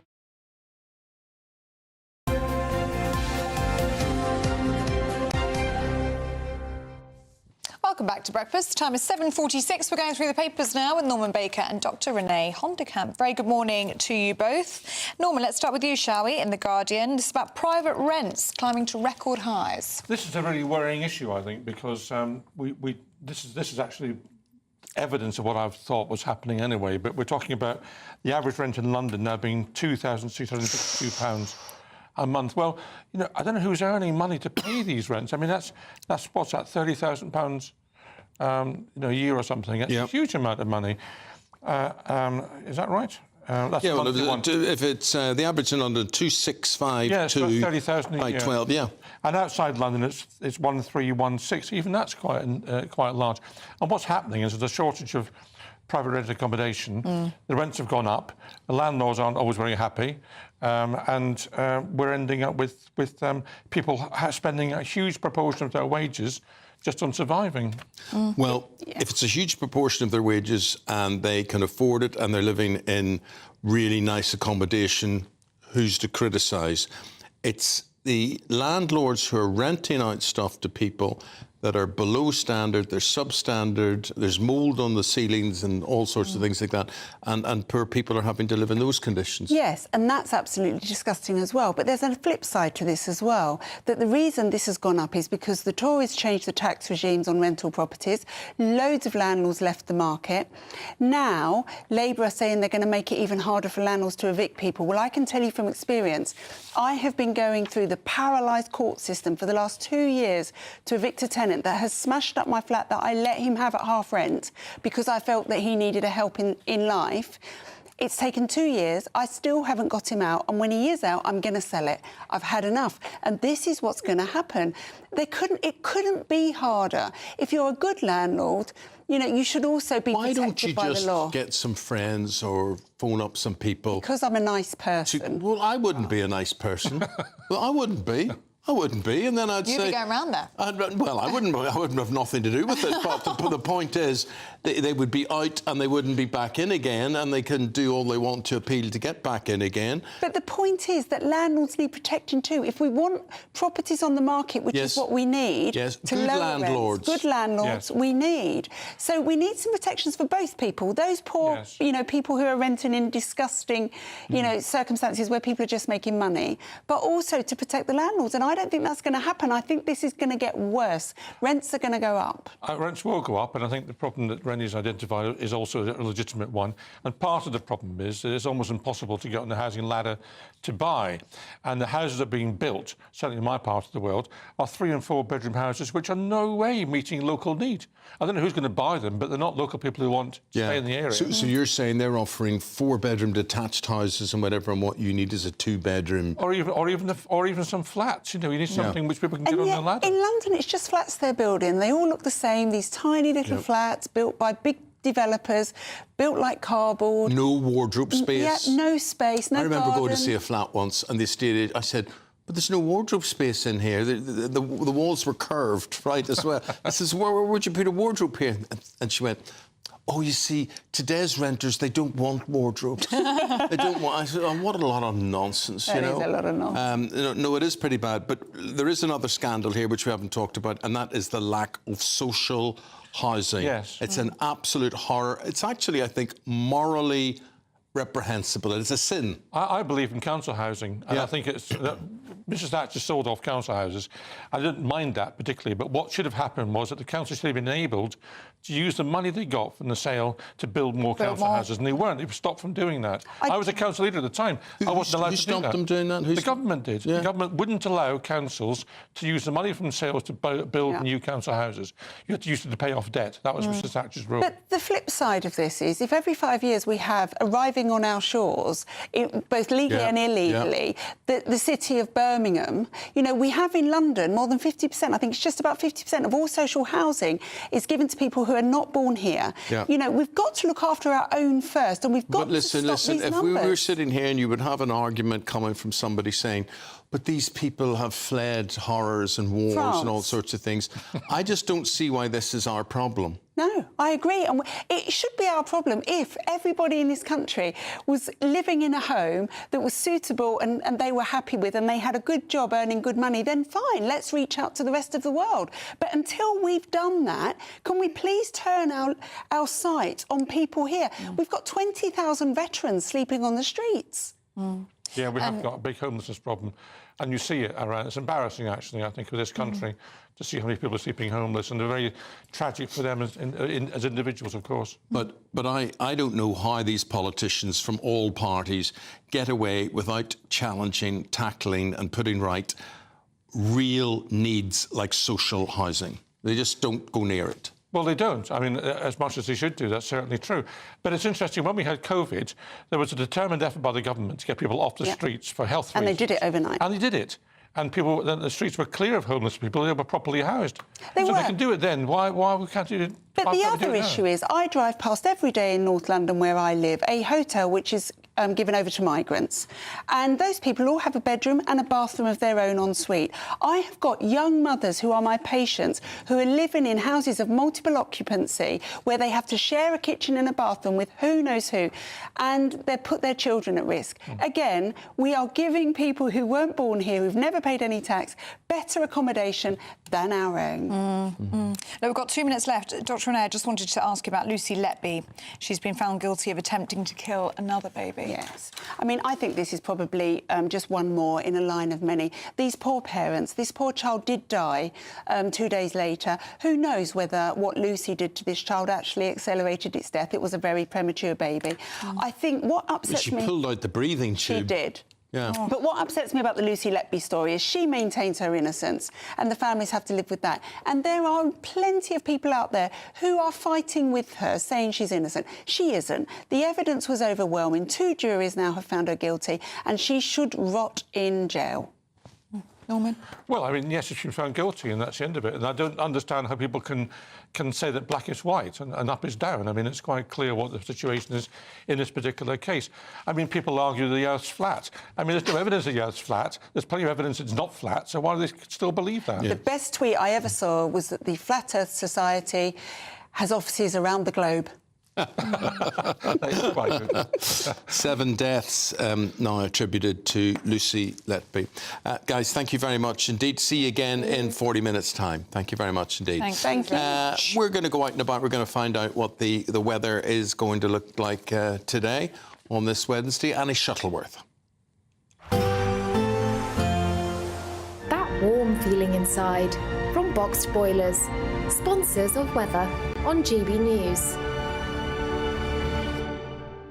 Good morning, welcome to your latest GB News weather update brought to you from the Met Office. Today is going to be a rather cloudy day with some rain for many of us. It will be a little bit drier across eastern areas where there's a bit more shelter from the rain moving in from the west, but across much of western England, Scotland and Northern Ireland as well as Wales, it will be quite a cloudy day, potentially some hill fog, coastal fog as well, and persistent drizzly rain, particularly across some northwestern areas of England later on this afternoon. In the east, where it does brighten up a little bit this afternoon, it won't feel too bad, a little bit warmer than yesterday, if not a little muggy.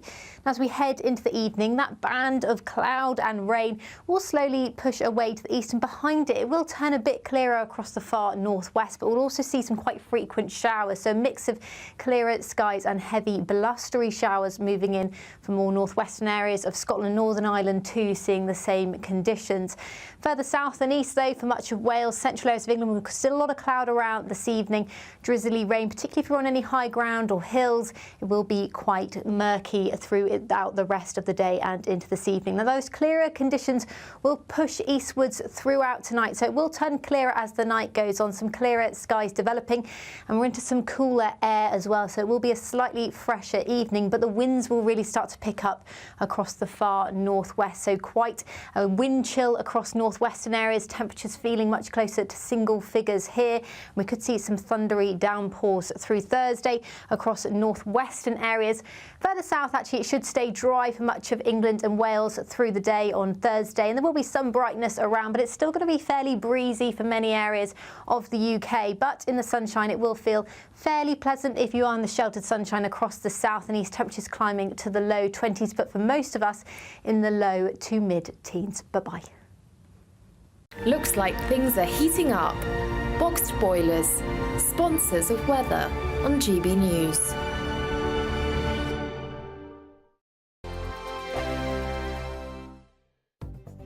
The latest GB News travel. Hello, good morning. I'm Andy Hilbert with the latest on the roads across the UK for a Wednesday morning. Currently in Buckinghamshire, the northbound M1 traffic slow due to an earlier broken down car at junction 14 for Milton Keynes. In Surrey, the anti-clockwise M25 now a lane closed there due to a broken down lorry just before junction 13 at Staines, accused back to junction 14 at Heathrow. And in Gloucestershire and Bristol, the M4, we've still got the eastbound lane closure on the exit slip road due to the emergency barrier repairs. This is onto the M5 south at junction 20 for the Almesbury interchange. And in Cumbria, the northbound M6 all clear now following the earlier accident just after junction 36 at Kirkby Lonsdale. And in Edinburgh, the M90 south, a lane closure there due to an accident from junction 1 to the M9 at junction 1A. That's going to affect you as well, of course. Across the UK, you're up to date. You can stay up to date throughout the day by visiting our website, gbnews.com. It's our summer treat to you. Your chance to win an incredible £30,000 in tax-free cash. Our biggest cash prize of the year so far. With an extra £30,000 in your bank account this year, you could take the ultimate financial holiday and send some of those day-to-day financial stresses packing. £30,000 could get you those nagging home improvements done, buy that brand new car, or just enable you to kick back and relax for the rest of the year. For a chance to win £30,000 in tax-free cash, text cash to 63232. Text costs £2 plus one standard network rate message. You can enter online at gbnews.com/win. Entries cost £2. Or post your name and number to GB07 PO Box 8690 Derby DE1 9TT. UK only. Entrance must be 18 or over. Lines close at 5 p.m. on the 30th of August. Please check the closing time if listening or watching on demand. Good luck. I'm Christopher Hope. From pop stars to politicians, I'll interview anybody in a pub who's got a political opinion. Join me every Friday on Spotify, Apple Podcasts, YouTube or gbnews.com, or wherever you get your podcasts. GB News, Britain's election channel. In the GB newsroom, we bring you the news as it happens. With our team of dedicated journalists across the UK, GB News brings you accurate reporting of the day's topical agenda. When the news breaks, wherever and whenever it's happening, we'll be there. This is GB News, the People's Channel, Britain's news channel. If you want your news to be straight talking... This is a nightmare for the Conservatives again. Down to earth. It's not just Nottingham where this is happening, is it? And most importantly, honest. Hard-working, middle-class taxpayers, they'll get their book thrown at them. They catch me, Martin Daubney, Monday to Friday, 3 till 6 p.m. on GB News, Britain's news channel.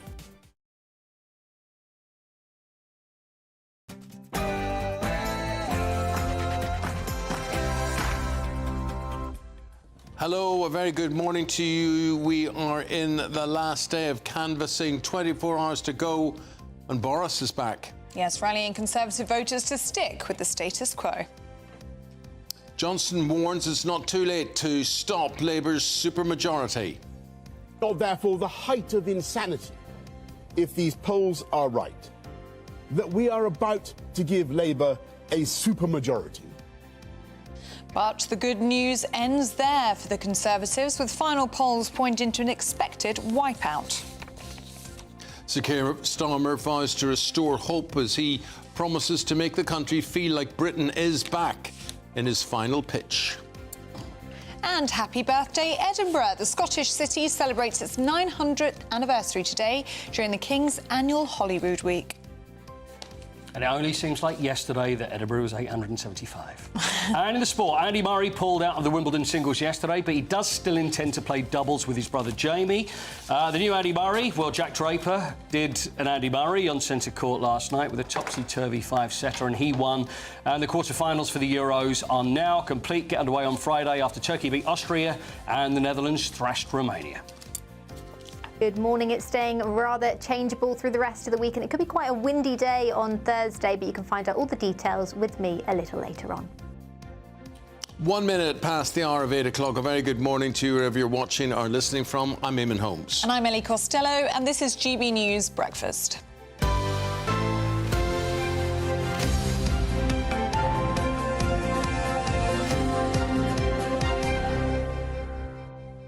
So last night, a familiar face returned to the campaign. Boris Johnson is back. The former Prime Minister, who's been missing from much of the election, returned for his first rally last night. He was surrounded by excited supporters as he attacked Nigel Farage and Reform and urged voters to block a Labour supermajority. Earlier, we spoke with Conservative Minister Mel Stride, who had this prediction about how his own party will fare tomorrow. It's also, I think, about how Parliament is going to operate and whether we're going to have an effective opposition or not, because if you look at the polls, it's pretty clear that Labour at this stage are heading for an extraordinary landslide on a scale that has probably never, ever been seen in this country before. So let's start assessing all of that. What happened yesterday? Joining us now, political commentator Theo Usherwood. Good to see you, Theo. Thank you very much for inviting me. What do you make of the Boris factor? I think it's just clear that Boris Johnson has that pizzazz, if you like, that Rishi Sunak hasn't had. And it's always a very stark contrast when you put Boris Johnson against other politicians when it comes to campaigning, how well he compares. It was also noticeable that Rishi Sunak and Boris Johnson didn't really share the stage. There was no moment when they were together. It wasn't like Rishi Sunak saying, here's my friend Boris Johnson, because there is still quite a lot of animosity between the two, particularly from Boris Johnson's side of things, because he always felt that he was stabbed in the back by Rishi Sunak, who, of course, was Chancellor and wanted the top job, his top job, and took it from him over Partygate. So why would he do it? Why would he come back then? I think he's come back for the party. The Tories are in real trouble now. You heard there from Mel Stride, the Work and Pensions Secretary. He's facing losing his seat. Most of the Cabinet will lose their seats. So there are only a couple that will keep their seats. And it's now looking and conceding defeat in that interview that he did with you earlier, that the Tories are going to be absolutely hammered in this election. It's just a question of how bad are the losses. And I think Boris Johnson does have some loyalty towards the Conservative Party. He is a Conservative. He's been a lifelong Conservative member, and I think what he's trying to stop is a catastrophic event, an existential event for the Conservative Party, and that's why he's lending his support. But it's very clear that he's not here to support Rishi Sunak. It's very clear that when it comes to campaigning, they were chanting his name last night at the National Army Museum. They're saying, Boris, Boris, Boris. He still has that love from the Conservative Party, and he has that pulling power that Rishi Sunak doesn't have. But on that note, there's been 6 weeks without Boris. If he's got that star power, if he's got that pizzazz that you described, where has he been for the last 6 weeks? I think he I know this from earlier on in the campaign. He just felt like, he had the mandate from 2019. He promised to get Brexit done. He promised the 40 new hospitals, the 20,000 police officers. That was his mandate. People voted for it, they gave him an 80-seat majority, and the Conservative Party decided to go in a different direction. And it's not up to him to come back and save the Conservative Party now. I think that what's changed is the fact the Conservative Party is facing oblivion. I think there's also a feeling that voters tend to tune in at the very last moment, and there might be something more that he can offer, with 24 hours, 36 hours to go, than if he was to come back over earlier on. You talk about him coming back in terms of argument, but what about coming back physically? Could you see him returning to the Conservative Party, in the hierarchy? No. He earns too much money doing those after-dinner speaking. The most thankless job, the hardest job in Parliament is being Leader of the Opposition. And he's not going to come back to be an MP or sit on a shadow front bench. So if he was to come back, he would lead the Conservative Party, and it is hard work. It is a slog, and Boris doesn't have the focus to do it. He doesn't have the will to do it, and he's living his best life now, having been a Prime Minister. He'd only come back to be Prime Minister, and he's not going to be able to be Prime Minister. That's clear. That's obviously not going to happen. What about 2028, 2029? The next general election? I think the Conservative Party is going to go in a different direction. I think they're going to look to others. The question, of course, is we're not really going to be able to answer that question until we know who keeps their seat. But I think you're looking to people like Kemi Badenoch, potentially to take the party on after the election. It just depends on the scale of the defeat and also how it pans out in the election as to who comes back to Parliament. And I think also there's a question mark over what does the Conservative Party do about Nigel Farage? Do they try and form some sort of alliance with Reform in the House of Commons? Has that now, the prospect of that now disappeared because of Nigel Farage's comments about Vladimir Putin during the campaign? Or actually is there some sort of agreement that can be formed where Reform and the Conservative Party can work together to take on Labour post the election? And ultimately, I think there might also be a question, but I think this is some way away, about whether Nigel Farage has to come into the Conservative Party to save it eventually. It is fascinating what people pick up on as a fault and whatever. What Farage said about Putin or the West's intentions towards the East were not wrong. They were factually correct. And yet they've been interpreted. People look at the Ukraine and they think, well, we're not listening to why Ukraine happened and why this conflict happened. Just the fact is, he seems to have said something positive about Putin, therefore we're against him. I think the problem, I take a more neutral point of view, but I think the problem for Nigel Farage is how it sets himself up against the Conservative Party. And I think strategically, if right-wing politics is going to come back into play in this country after this election, because you're going to have a strong Liberal Democrats, if you're looking at the polls, Labour is going to have a very large majority. The right-wing politics in this country, whoever makes it up, they're going to have to work together. Otherwise, if they're constantly fighting, they're going to have to work together.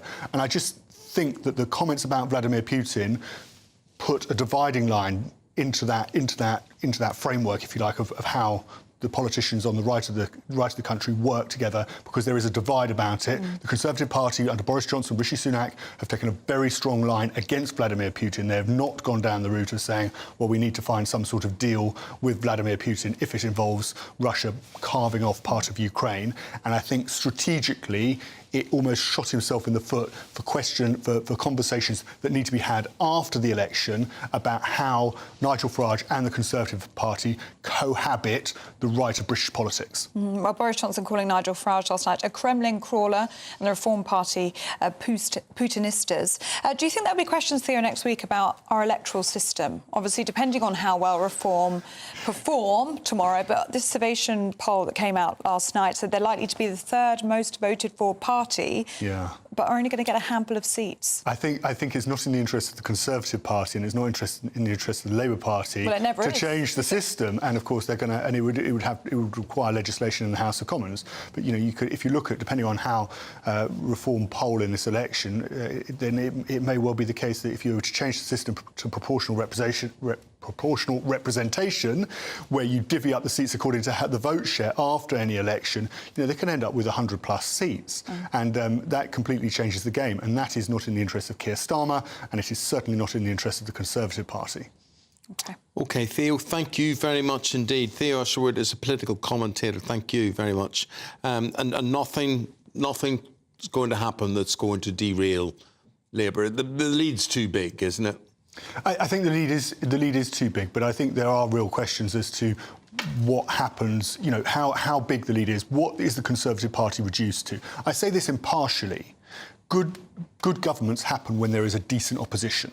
If you have a very weak opposition and governments feel that they can do what they want, then you can easily end up in a situation where you end up with bad laws that don't help anybody, because the executive, in this case number 10, can simply go, we want this, and there's no proper scrutiny. So I do think there is an argument to be made, just from a neutral's point of view, that actually it is helpful, it is good for the country to have a decent opposition in place to hold the executive, and this happens in the House of Commons, by the way, to account, to hold Keir Starmer to account. And that's how you end up with better laws that help more people and make this country a better place to live. And I think if you have a weak opposition, I think that is problematic, and I think there's something to be cautious about. Theo Usherwood, thank you very much indeed for your analysis. Thank you. Now, as the country prepares to head to the polls tomorrow, constituencies instrumental in securing the Conservatives' 2019 victory will once again be thrust into the spotlight. Will Hollis is our East Midlands reporter. He has the story. Living amongst the coalfields and steelworks, Redwall communities had everything: employment, housing, purpose. The deep wound of industry's disappearance in the final decades of the 20th century is still healing. Simon, a leader at the local college, has worked in Sutton in Ashfield since the 90s. In many areas of Ashfield, in many neighbourhoods, there are the obvious signs and indicators of poverty and disadvantage. If England means as much to... At a coffee morning run by the college, spirits are raised. The football is tying people together. Meanwhile, the election is testing the fabric of Britain's democracy. Here, crime and antisocial behaviour are priorities. you do hear of it, people having bags snatched and things like that. So, yeah, I think policing's a big issue around this area. Not far from the Downing Street here in Ashfield, some of the poorest parts of the Red Wall can be found. The problems here stretch past a term of Parliament. The issues to do with unemployment, people adjusting to new ways of needing to learn and learn new skills for new employment, they've been around for a long time. Ashfield is a single brick in the former Red Wall. In 2019, the switch from Labour to the Conservatives, influenced by Brexit, surprised the nation. The promise of levelling up has brought millions of pounds for local projects, but critics say it's not enough. Now, voter trends in the Red Wall are tricky to predict. The challenge that candidates in Red Wall constituencies face is whether they can convince voters that change is possible when the problems they face stretch between generations over decades. At a nearby food bank, volunteers and staff from the college help the desperate. We've had one come in this morning who's actually just been released from custody. Few people using the service think politics can change the life they're living, says Sandra. They're quite disillusioned with politics. They're thinking that things are not going to change in the way that they need them to be. Voters here have a hand in deciding the direction Britain takes next. But Parliament, the place where the future of the Red Wall rests, feels very far away. Will Hollis, GB News in Ashfield. Thank you, Will. On the subject of Ashfield and the Ashfield constituency, the other candidates being represented there are Ria Keane for the Labour Party, Debbie Solomon for the Conservatives, Daniel Holmes, no relation, I'd like to point out, for the Lib Dems. Lee Anderson for Reform UK, Alexander Coates for the Green Party and Jason Zadrozny for Ashfield Independence. Incidentally, just reflecting what you're having to say about Boris Johnson, although it sounded, says Nick, it sounded like Boris Johnson doing his thing, his speech actually had quite a hollow feel to it, as though he was going through the motions. Shows you how desperate the Tory campaign is when they wheel out the one they queued up to stick the knife into. Alan says Boris surrounded by all those people who ousted him. John says, I remember in the 60s when the candidates were out campaigning and they had big megaphones. It's absolutely true. Yeah, and I've not heard one megaphone or seen one megaphone or had one knock on my door from any candidates from any party. I haven't had a knock either of you. No. Maybe they're not doing so much knocking. Maybe they don't knock anymore. Maybe they don't. Let us know if you've had a knock. Who's it been? Knock, knock on the ceiling if you want me. Twice on the pipes.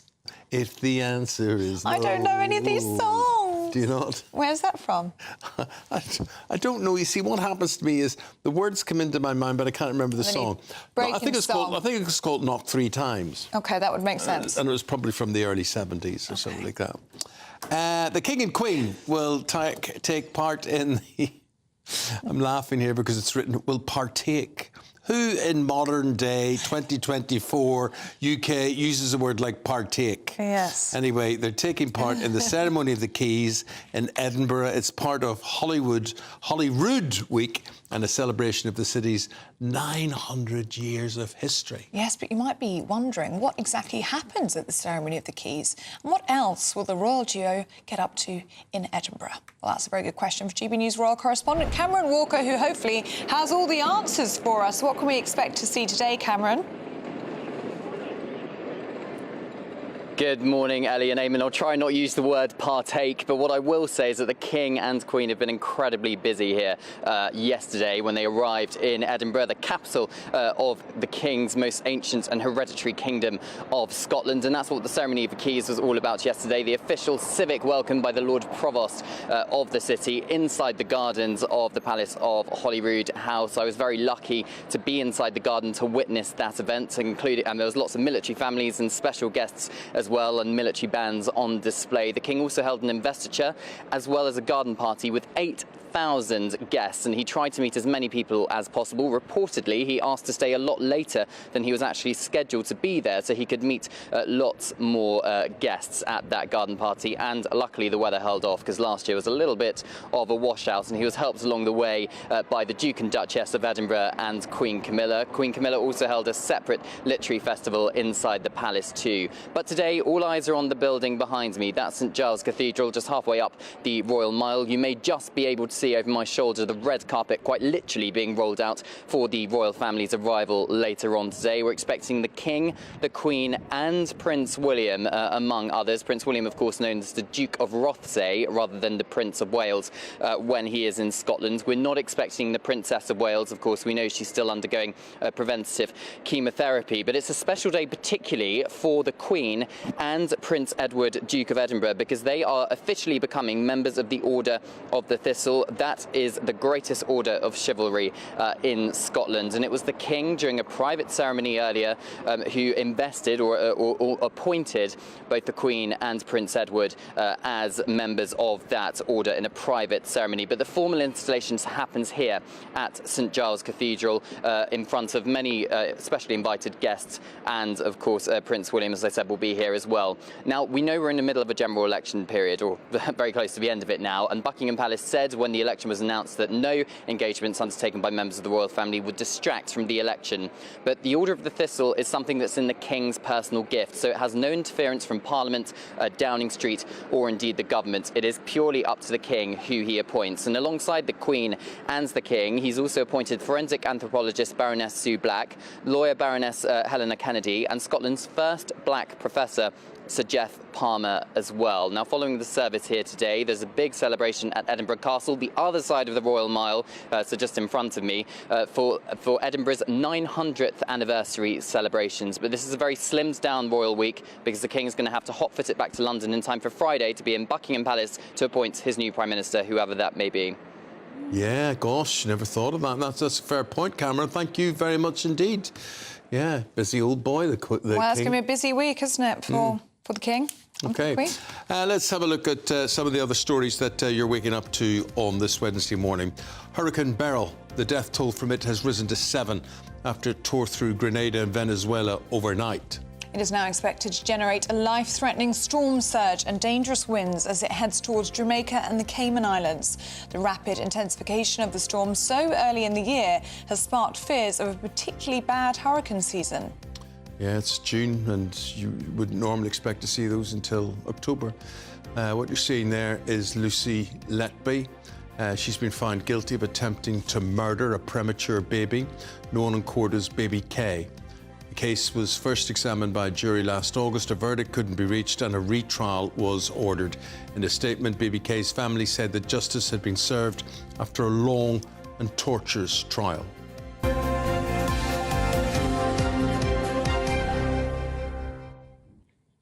Well, let's get the weather now with Annie.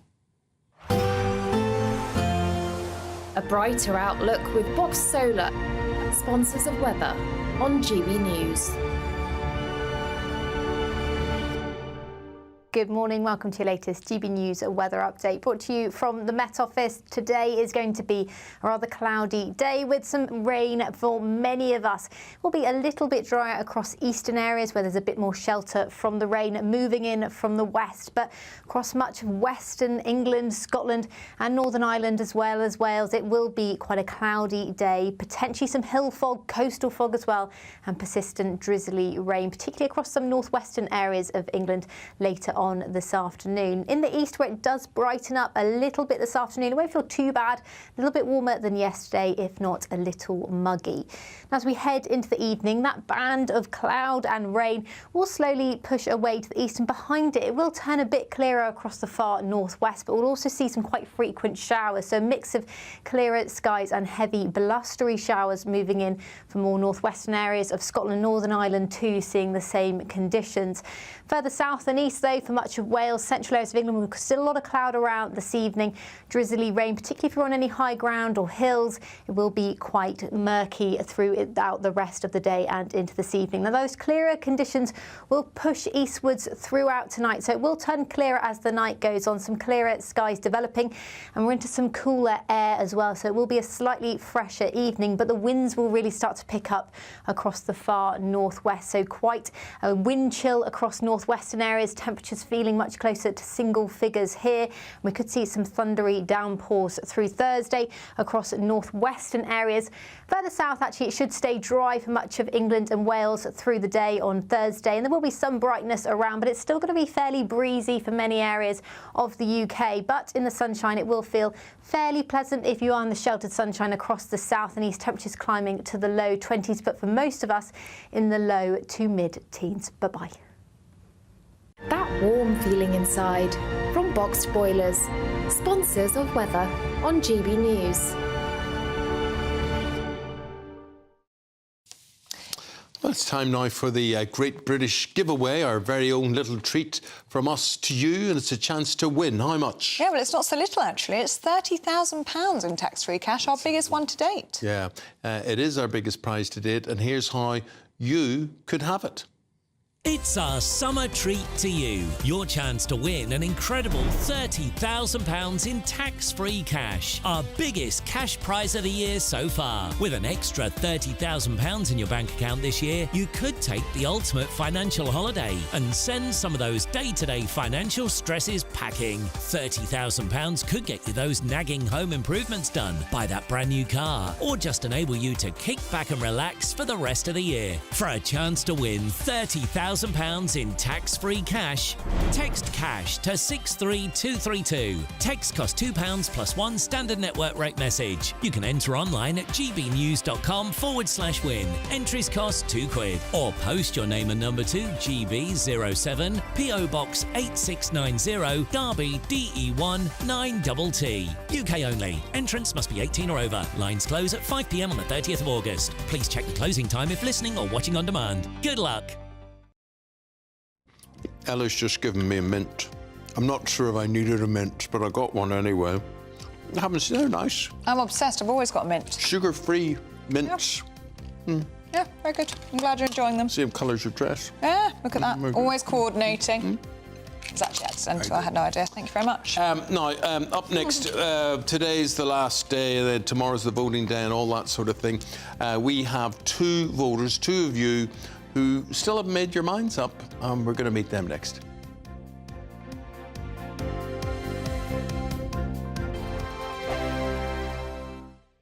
Sunday with Michael Portillo from 11, only on GB News.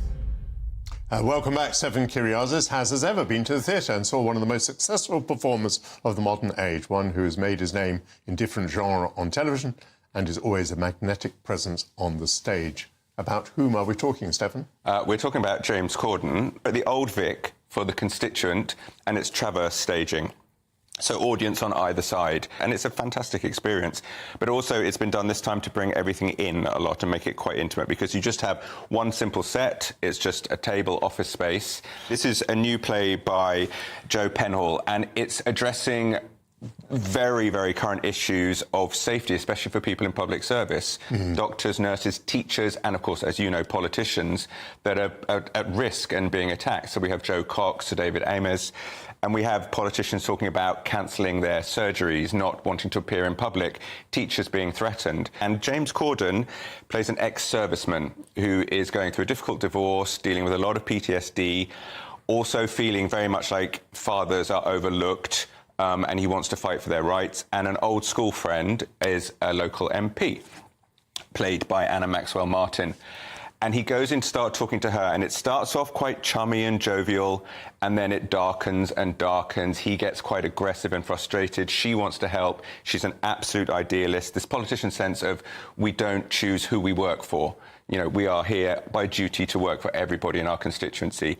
It spirals a lot. I have to say, Corden, sensational. Really? He really is a fantastic actor. Of all of them, he's so natural, and he has the most difficult role where his character is shifting all the time and becomes potentially quite threatening and dangerous, but then there's also a beautiful catharsis at the end. The People's Channel.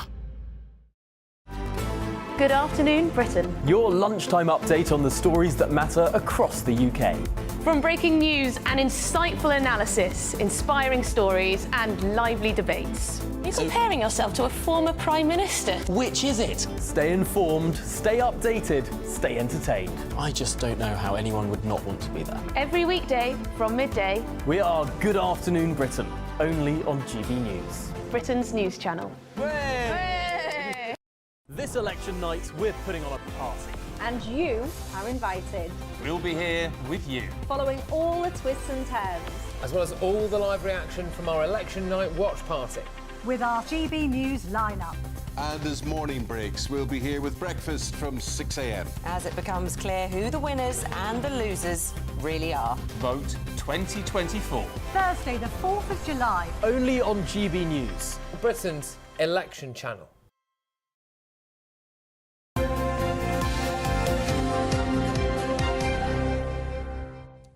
Welcome back to breakfast. Tomorrow is the day. Yeah, and this is People's Voices, one day to go, and we're going to hear the voices of Polly Arrowsmith and Michelle Chisholm now, who are going to tell us how they're shaping up. Morning, ladies. Morning. Morning. Morning. Well, now, as I understand it, neither the two of you have totally made up your minds. Is that right, Polly?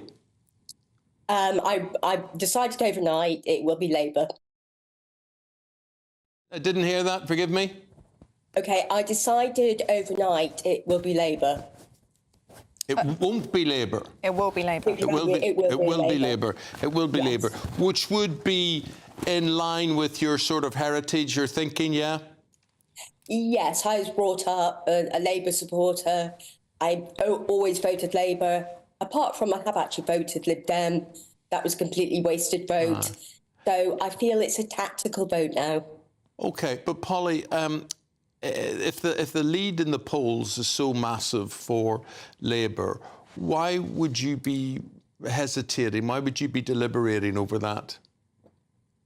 I think the policies aren't particularly strong. I think they watered down a lot of the policies.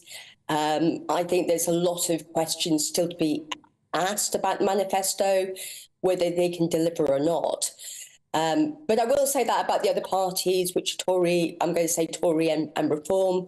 I'm not accounting for Lib Dem because I live in Islington, which is a Labour stronghold. They're not going to, Lib Dem can't win here. I have voted Lib Dem here, but they've never won. So it's just completely tactical voting now. Okay. What do you make of Sir Keir Starmer as leader of the Labour Party?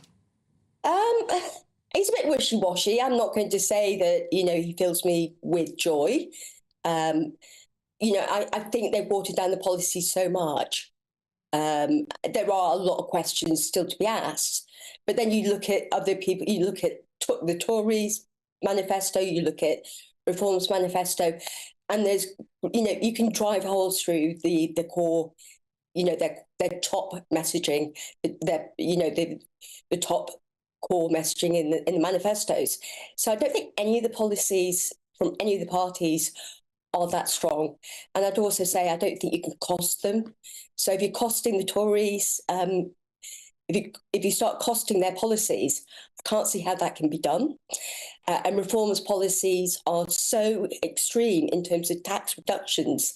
Again, I cannot see how that would be possible in a 4-year term to actually deliver. Well, let's get Michelle's view on what way she sees things. What amazes me, Michelle, is the strength of the Labour lead, which really just shows how bad the Conservatives must have been viewed. The reason I say that is that Starmer is one of the most boring politicians without charisma that I have ever seen.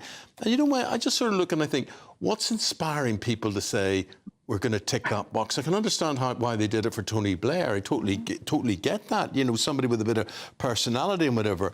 But Starmer is dull McDullsville. Yep, I absolutely, totally agree. The icing on the cake for me was when he came out and said that he didn't work after 6 p.m. on Fridays. I mean, I'm sorry, if you're running this country, you should be available on call 24 hours a day, 24/7. But do you believe him? Do you believe him? You see, I look at that and I think he's saying what he thinks people want him to say. I'm a modern guy. I'm in with my family. Family comes first with me. This is a man that doesn't know the difference between a man and a woman. I mean, that speaks volumes for me. At the end of the day, if you don't know the difference between a man and a woman, you've got some serious issues. Well, here's the thing. The next point I'm going to make is he doesn't know what working class means. Keir Starmer is out of touch. His definition of working class is actually upper middle class. He's not in touch with the people. He's a long way off what's actually going on out in the real world. You see, Michelle, I think that's a very, very good point you make. I am working class, born and bred, right?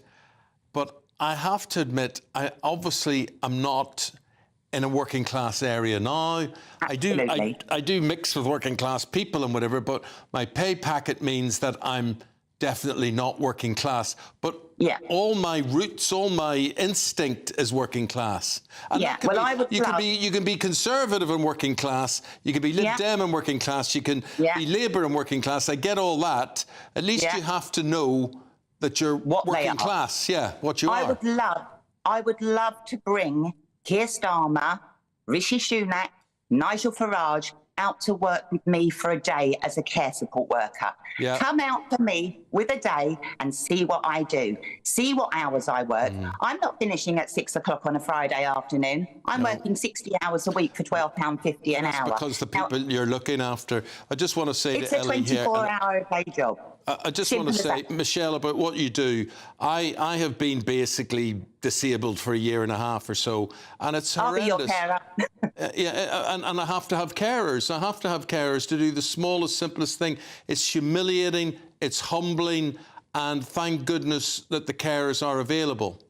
Right. Can I just tell you, the reason I would not vote Conservative is during the lockdown, we were working 100 to 140 hours a week.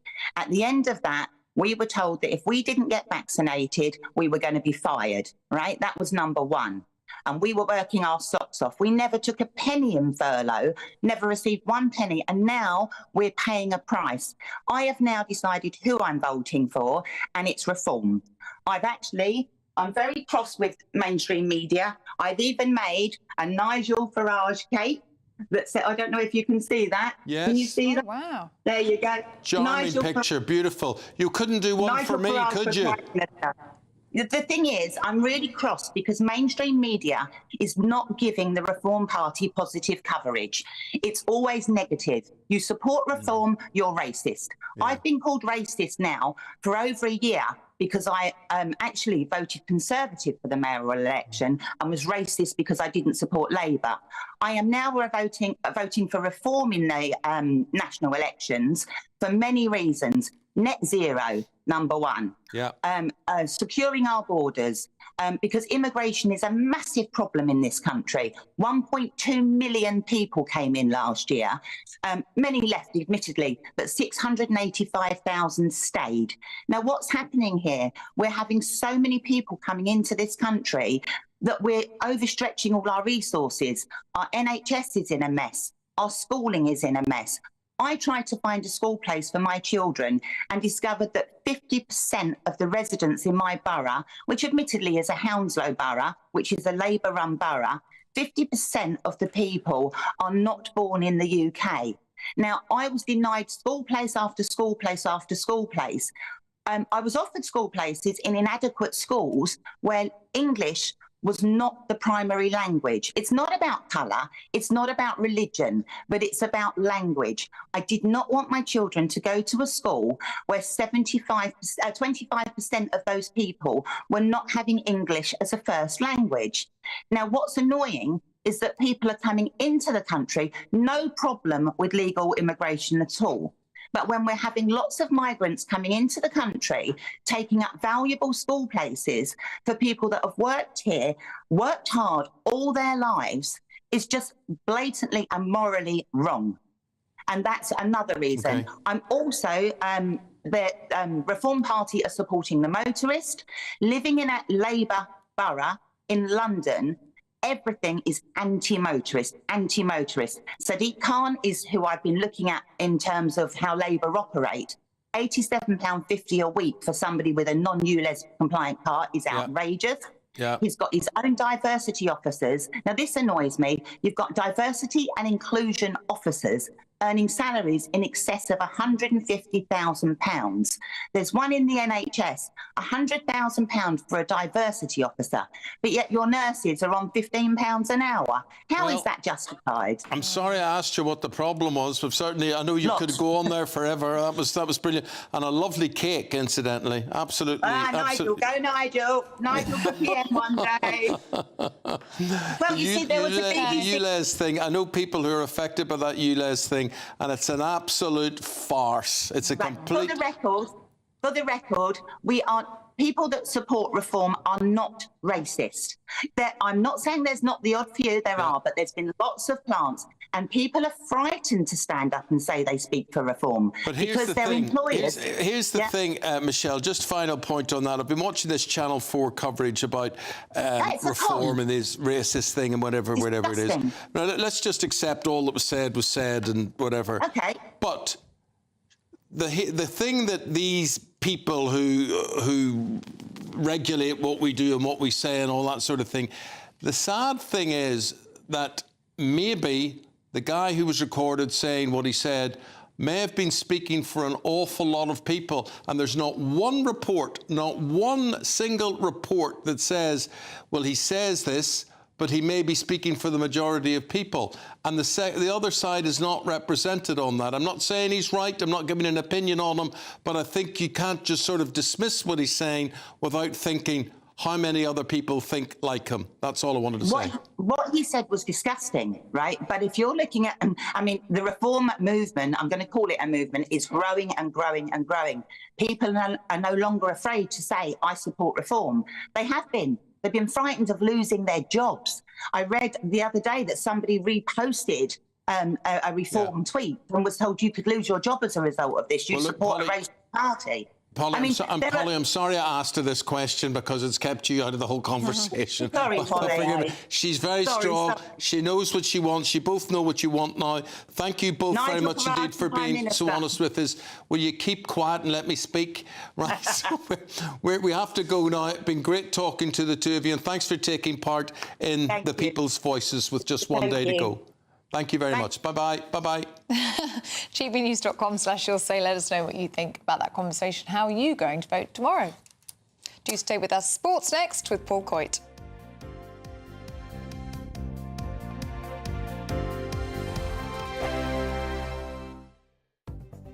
The latest GB News travel.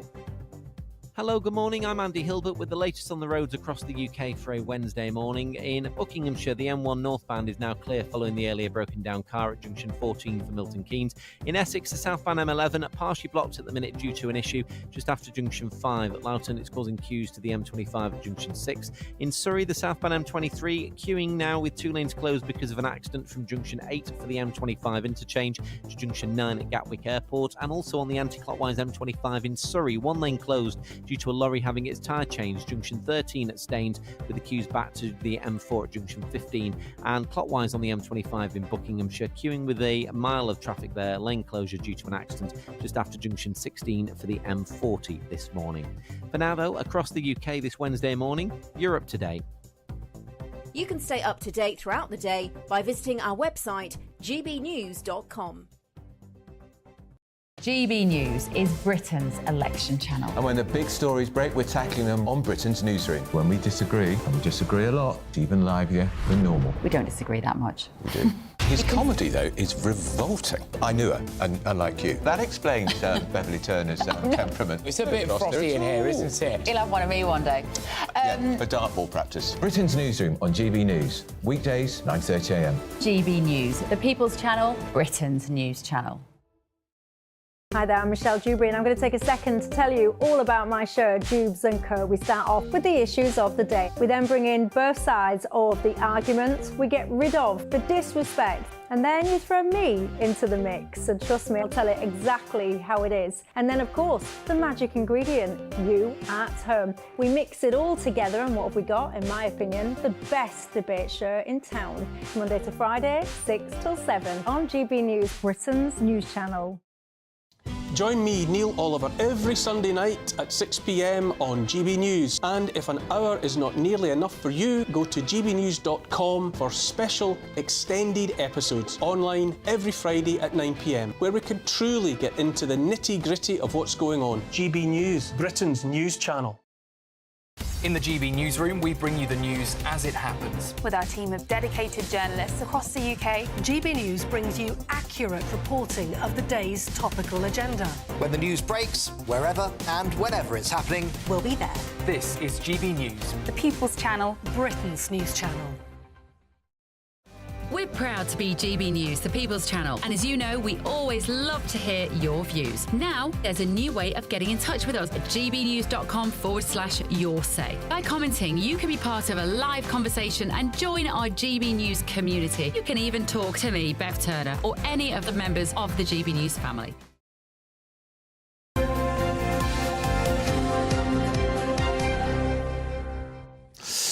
Just a quick update on what happened Euro-wise, where we're at, where we're going to, Paul.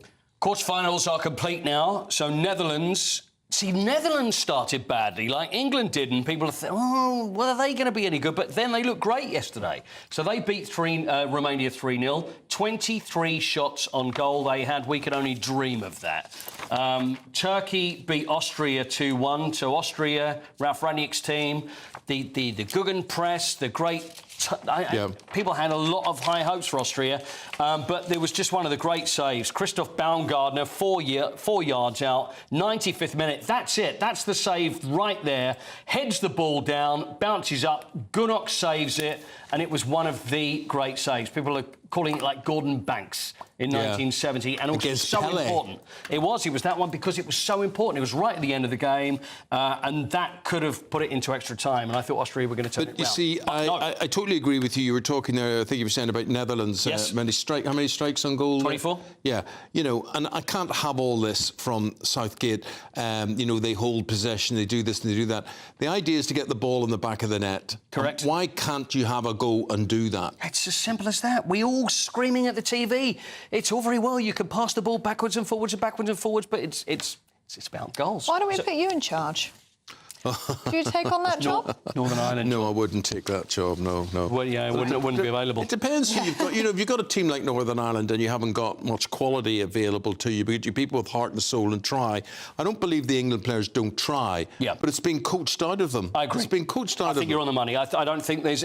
You can never accuse them of not trying because I think every professional footballer does. And when they're playing for England, they know how important it is. But...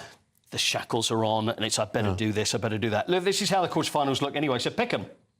Spain versus Germany is the first one on Friday. Who? That's big. Spain. Germany. Portugal versus France. Portugal. It's, OK, Saturday, England versus Switzerland. Be honest. Switzerland. No, I'm worried, I am. I think it'll go to Are you going to go penalties. Switzerland? No, I have to go with England. I'll say England. I think England. I'm worried. But it's probably heart over head. But I think Switzerland are the favourites. I think they're very good. Who would have thought Switzerland are favourites against England? And the last one, Netherlands versus Turkey. So who's going to take that? Who against Turkey? Netherlands. Netherlands are. Turkey are good, though, too. Turkey are good. But Netherlands, bit of tradition there. So anyway, Friday and Saturday... The big question is, who's going to win the egg-throwing championship? Well, shall we have a look? This is the one that everybody's talking about. Which actually happened. It was in Swayton, Lincolnshire on Sunday. So there's two things that they do. Egg throwing. So it's not just chucking an egg, it's catching the egg at the other side. Three-time world champions, Joe Wilson and Ben Greenwood. They're the ones. Brilliant. 50 metres. And, you know, they do another competition as well as the egg throwing, which is the egg Russian roulette. So what they do is, look, you get a load of eggs, smash them on your head. Most of them are hard-boiled, apart from one, out of the half a dozen. And then whoever, there you go, look at that, see, there he gets the loser. Well, look, it's been brilliant to watch that. Some great tossers there. There are, Thank absolutely. you. It's like Thank you Christopher very Walken much. all over again. There he goes. All over again. We'll take a break. Back with the papers right after this.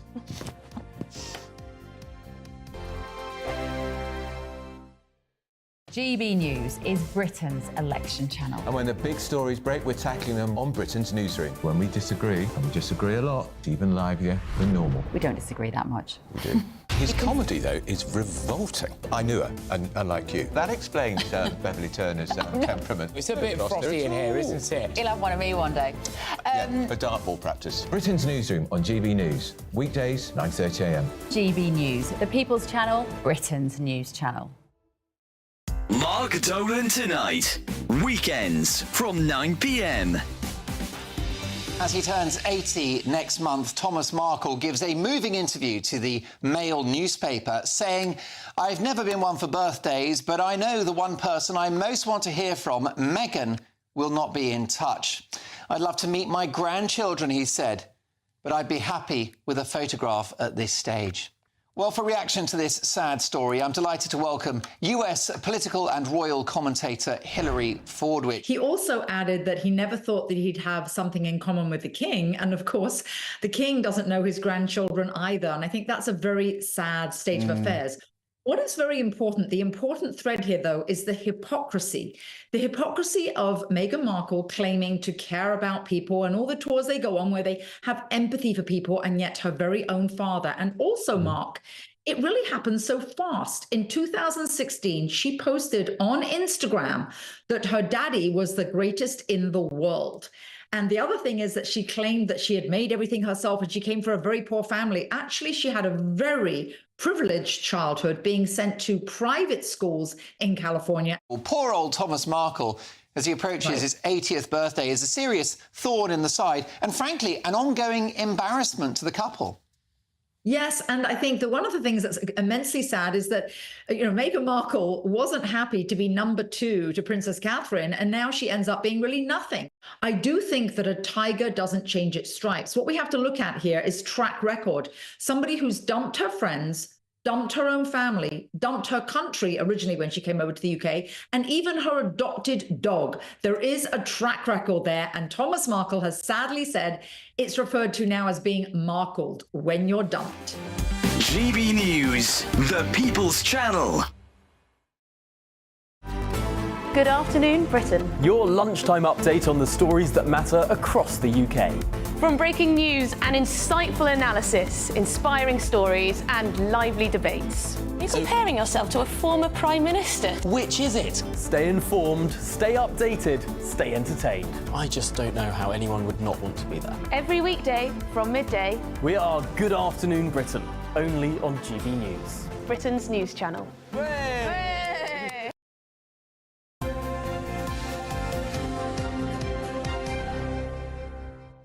Dr. Rennie Hoderkamp, why, if I was a nursing student, would I have to pay £9,000 a year to train? Because the day that we wrecked nursing was with Project 2000, the last Labour government, where we decided that all nurses had to be degree trained, and we got rid of the 2 layers of nursing in hospitals, where one was more qualification led than the other, but they all trained on the wards. They had matron telling them how to do it and look after them. We've sent them all into universities, so we're not getting those people who feel that they could be a brilliant nurse. Can I ask you, as a doctor, what your view is about nurses with degrees? I think nursing was better when nurses were trained on the wards. I think you need practical day-to-day experience on the wards on how to care for people rather than classroom work. And I think that we'd get rid of the university debt that these poor nurses are having because we took away their bursary, and we would actually get proper nursing back onto the wards, which is sadly lacking at the moment. Let's have some of it. So we're talking about this because nearly half of all nursing students are considering quitting before they graduate.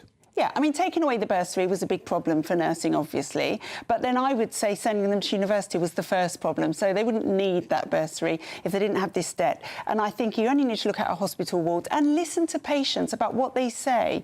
Someone was telling me yesterday where their partner was in a motorbike accident, had grit buried in his skin. He asked a nurse to help, and she said, the sink's over there. Exactly. Listen, I've spent 2 weeks in an NHS hospital so far this year, and the problem is people not being able to speak English. Yep. Straight away and not doing anything for you. Could you help me go to the loo? Could you help me get out of bed? No, they're not even saying this in English language. Not that they're busy. Oh, there has to be 2 people to do that or else we can't do it, whatever. We could talk forever about this. Norman, on medical matters in Benidorm, a lot of British people are retiring there and they come with mobility scooters, which should be nice to get around in. The problem is what? Driven round the Benny is a headline in the Daily Star. This is about the suggestion that British mobility scooter drivers in Benidorm are more dangerous and more reckless than those from other nationalities. And they've even got now a British Grand Prix winner, Johnny Herbert, I can't say I remember him, but you might remember him, who's now giving lessons to the over 55s on how to drive mobility scooters in Benidorm.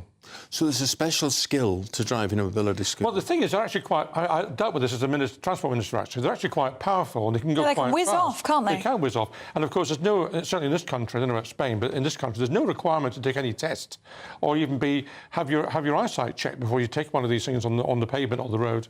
And we always come back to this, I know, but the majority of these people using mobility scooters are because they're obese and can't walk. And so if we actually tackle the underlying problem in this country, which is our obesity problem, we might not have so many people in Benidorm running people over. And do you think a lot of people's lack of mobility is due to them being obese? Yes.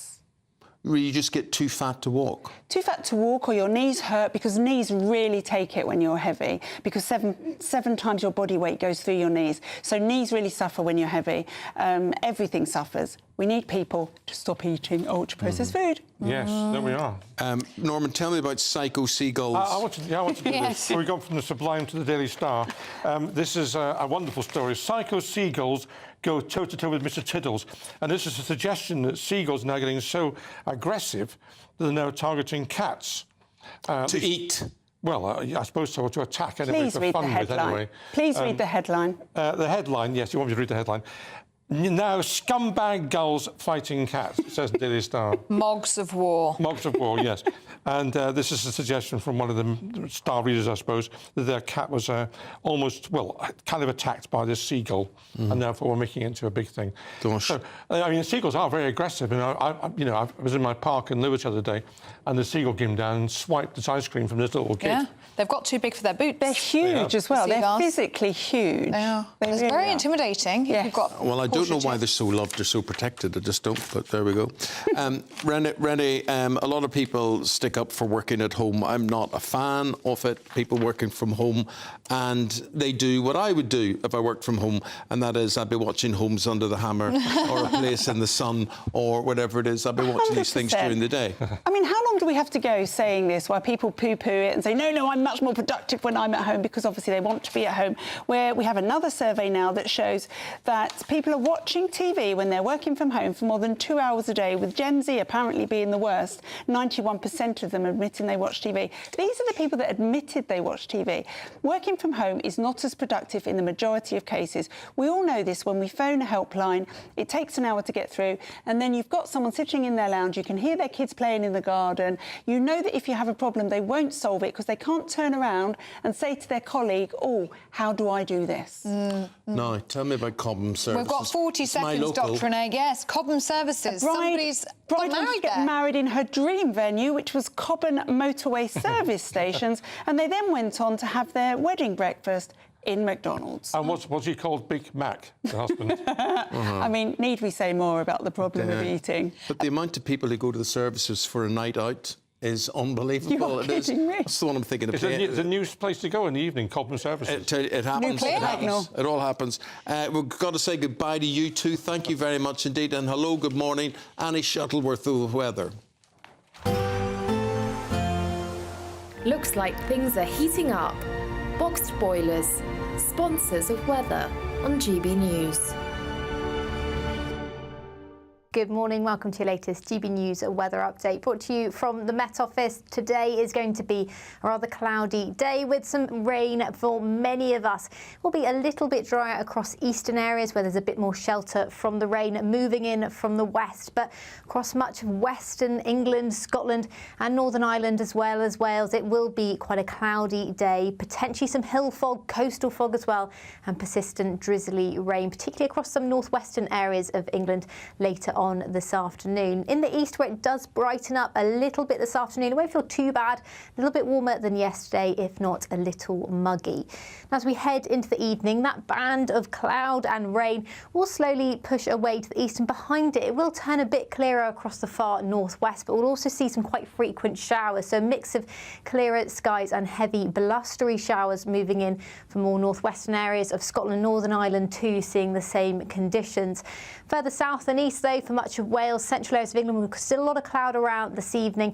Drizzly rain, particularly if you're on any high ground or hills. It will be quite murky throughout the rest of the day and into this evening. Now, those clearer conditions will push eastwards throughout tonight, so it will turn clearer as the night goes on. Some clearer skies developing, and we're into some cooler air as well, so it will be a slightly fresher evening, but the winds will really start to pick up across the far northwest, so quite a wind chill across northwestern areas. Temperatures feeling much closer to single figures here. We could see some thundery downpours through Thursday across northwestern areas. Further south, actually, it should stay dry for much of England and Wales through the day on Thursday, and there will be some brightness around, but it's still going to be fairly breezy for many areas of the UK. But in the sunshine, it will feel fairly pleasant if you are in the sheltered sunshine across the south and east. Temperatures climbing to the low 20s, but for most of us in the low to mid-teens. Bye-bye. A brighter outlook with Box Solar, sponsors of weather on GB News.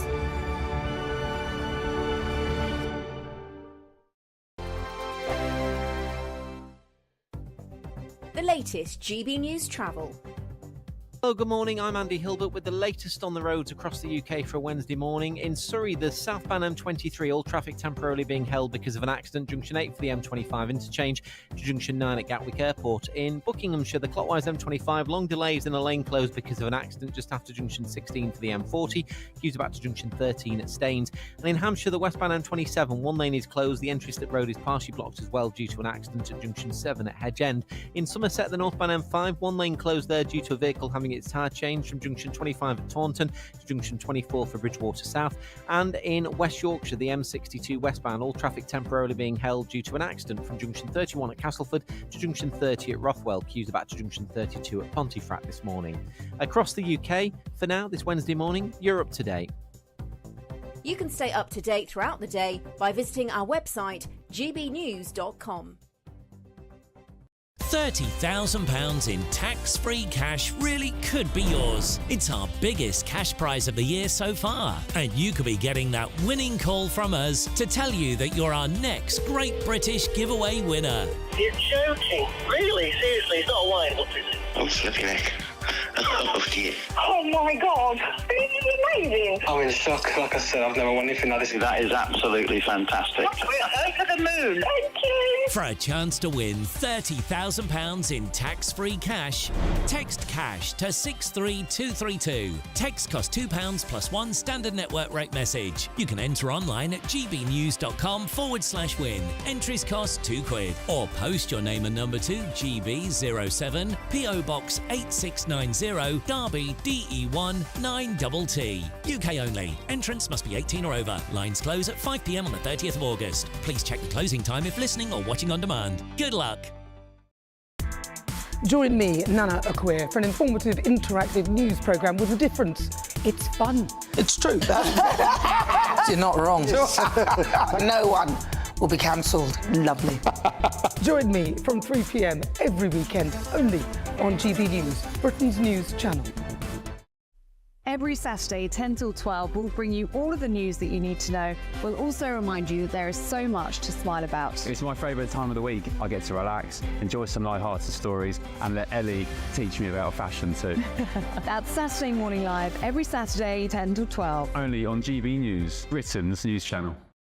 We're proud to be GB News, the People's Channel, and as you know, we always love to hear your views. Now, there's a new way of getting in touch with us at gbnews.com/your-say. By commenting, you can be part of a live conversation and join our GB News community. You can even talk to me, Bev Turner, or any of the members of the GB News family.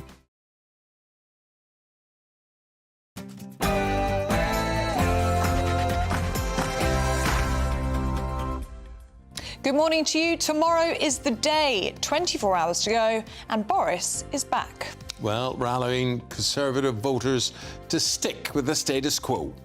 Johnson warns it's not too late to stop Labour's supermajority. Not therefore the height of insanity, if these polls are right, that we are about to give Labour a supermajority. However, the good news ends there for the Conservatives. Final polls pointing to an expected and wipeout.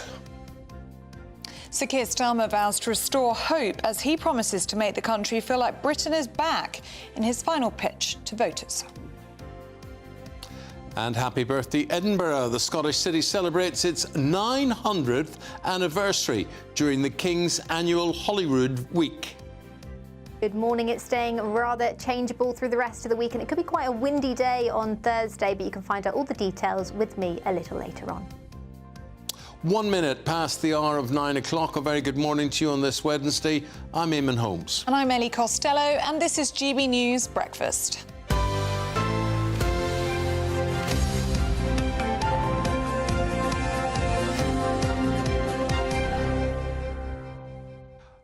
Boris Johnson's hair. Gosh, look at him last night, and he gets on and he's got that mop of hair, for goodness sake. I watched him before he went on stage last night, and he shook it. He actually shaped it that way. He likes that look. He likes the scruffy. What would you describe that look as? Scruffy look? Absolutely unbelievable. Yeah, I think he thinks it looks endearing. Well, you look like that before the makeup artist gets. It's true. I do look like that, and I'm just as blonde. Just as blonde, absolutely. Yeah, and just as scruffy. What are people saying this morning? Lots of you getting in touch. Lots of you agreeing with Dr. Renee, who was talking about nurses, saying they shouldn't have to go get a degree, they should learn on the wards. Helen says Renee is right. Nurses were way better before degrees. And the other thing is they don't need degrees. That's the other thing, more importantly. Yeah, Penny says just that. The classroom doesn't prepare you for real people and their real problems. It also doesn't teach you compassion. So lots of you agreeing with that. Tomorrow you will be voting, and we're not allowed to talk politics. You can't in case you influence the vote in any way. And then it all lets loose on Friday when Isabel and I will be here from 6 a.m. Yes, but last night was very interesting, wasn't it? Because the former Prime Minister, Boris Johnson, who has been missing from much of the election the last 6 weeks, returned for the first rally from him last night. Well, it'll probably be the last rally from him as well. He was surrounded by a lot of very excitable people. He attacked Nigel Farage, he attacked reform, he urged voters to block a Labour supermajority from happening. But earlier we spoke with Conservative Minister Mel Stride, who had this prediction about how his own party will fare tomorrow. It's also, I think, about how Parliament is going to operate and whether we're going to have an effective opposition or not, because if you look at the polls, it's pretty clear that Labour at this stage are heading for an extraordinary landslide on a scale that has probably never, ever been seen in this country before. Well, we add that view together with all of these, and this is what our political leaders had to say over the past 24 hours. Here for one reason and one reason only, which is the same reason as all of you, all of us are here. We're here because we love our country. In both 2017 and 2019, Keir Starmer put his personal ambition ahead of our country's national interest. And that is just one of the many reasons that over the next 48 hours, we must do everything we can to stop him getting into number 10. The choice is stark: to continue with the same as we've had for 14 long years, which is not going to change, or to turn the page and start to rebuild our country with Labour. So if you want change, you have to vote for it. Change doesn't happen unless you vote for it. Let's take that out to every doorstep, to every voter. Let's get this over the line. Let's get that Labour government. Thank you so much for everything that you've done. We're the only party putting NHS and social care and carers right at the front of our election priorities. And yes, we've done it with a bit of fun, but we've also got a serious message. And there's another serious message to people trying to work out who they're going to vote for. People know it's only the Liberal Democrats who can beat the Conservatives. Let's get some further perspective on this. Our political correspondent, Catherine Forster, now on this one. Catherine, good morning. Yes, good morning, Eamonn and Isabel. I'm briefly in Westminster. I'll then be heading off on the Conservative battle bus for the current Prime Minister's final day of campaigning. But my goodness, what a shock to see Boris Johnson back at the 11th hour last night. Rishi Sunak began his visits at 4:45 yesterday morning. I was with him. He'd clocked up 4 by lunchtime. He was then back in London for this surprise visitation by Boris Johnson. But interesting that the pair of them at no point appeared together, and apparently Boris Johnson had left by the time that Rishi Sunak took to the stage. Notable too that from Boris Johnson there was absolutely no praise of the current Prime Minister, but lots of warnings. Now, whatever you say about Boris Johnson, people love him or loathe him. There tends to be not much in between, but he certainly has a gift for language, doesn't he? And he is to many people still a rock star, judging by the reception that he got. I'm just going to read you a couple of phrases. The first one was, "Don't let the Putinistas deliver the Corbynistas." This, of course, a reference to Nigel Farage and reform, because he said, didn't he, a week or two ago, that the West had provoked Russia. So the Putinistas read reform, the Corbynistas read Labour, though, of course, Sir Keir Starmer has transformed the Labour Party. And then just another line from Boris Johnson. 5 years ago, you helped to send Jeremy Corbyn and his then disciple Keir Starmer into orbit. And we got Brexit done. Is it not then the height of insanity? If these polls are right, we're about to give Labour a supermajority.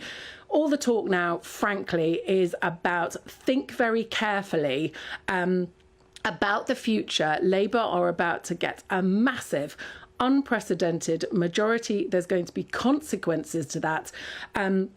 If you're cross with the Conservatives, Rishi Sunak will answer, will say, this is not a by-election. Think what the consequences will be. Labour, meantime, Sir Keir Starmer will be in Wales, he'll be in Scotland, he'll be in the Midlands. Their central message will be, of course, change. But they'll be saying, if you want change, you have to vote for it. What they don't want is a lot of Labour supporters thinking, well, this is already in the bag and I will sit at home. So we're going to have a frantic last day of campaigning and a very big day for all the people around the country. Tomorrow, finally get to have their say.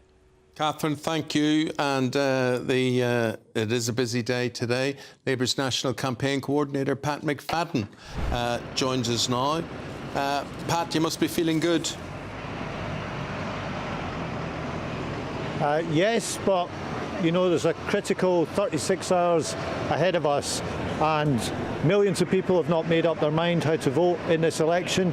I think it's disrespectful to the voters for people to be calling the outcome before the election's even taken place. So our message is very much, if you want change, you have to vote for it, and no one should assume that this is a done deal. It's not a done deal. And the only way people are going to get change is to turn up tomorrow, to vote for change, to vote Labour. A lot of these contests are on an absolute knife edge. So we are going to keep going and keep working from now until 10 o'clock tomorrow night. What about Boris Johnson last night? Could he instigate much change? Is he somebody you would have worried about being involved in the campaign at an earlier stage? Well, as you know, Eamonn, I often use metaphors from football, and one of my metaphors is you can only play the team in front of you. So that's up to the Conservatives. And the one thing I did notice was that the show of unity didn't last very long. I've had boiled eggs that have taken longer than that last show of unity last night lasted, because this morning in the Daily Telegraph, Suella Braverman is writing that they've got it all wrong, and they've got the direction wrong, and they've got their relationship with the Reform Party wrong, and so on. So I don't think there's much unity in the Conservative Party right now, which may be one of their problems. Well, let's stay on Boris Johnson, shall we, in his comments last night. A warning that a big Labour win is pregnant with horrors, he said. He described Sir Keir Starmer as Corbyn's disciples and the Labour Party as Corbynistas. But he has tapped into a genuine fear there, hasn't he, Pat McFadden, amongst the electorate, that if Labour wins, and we see a Labour government on Friday, they fear this lurch to the left. Has the Labour Party really changed from the party that we saw in 2019? That is just 5 short years. Well, Mr Corbyn's not even in the Labour Party anymore. We're running against him in Islington North. I'm hoping for a Labour gain in Islington North at the election tomorrow. So I think it's pretty clear how far we've come from 5 years ago. And people like me are not going to change our stripes depending on the size of the result tomorrow. All this stuff about super majority, I mean, what is that? Did anyone say that the Conservatives didn't have a right to rule when they won the election in 2019? They got a majority. How many is a super majority? It's a ridiculous figure, and I think it's disrespectful to the electorate to somehow be telling them what to do and trying to calibrate the exact result. We're out there in seats all over the country fighting for every vote with a message of change. And in fact, I think the country needs a government with a clear mandate. It needs a government that's strong enough to face up to the challenges we're facing, because one of the problems that we've had in recent years has been weak governments that are pushed around, that can't take decisions. 5 different prime ministers in just 7 years, 7 different chancellors, all these flip-flopping changes of direction, question marks over the UK as a stable, investable country, a disastrous mini-budget. We've got to turn the page on all of that with a new government tomorrow that's got a clear mandate from the country. And Pat, what do you see? I mean, if you're included in the cabinet, what position would you be holding?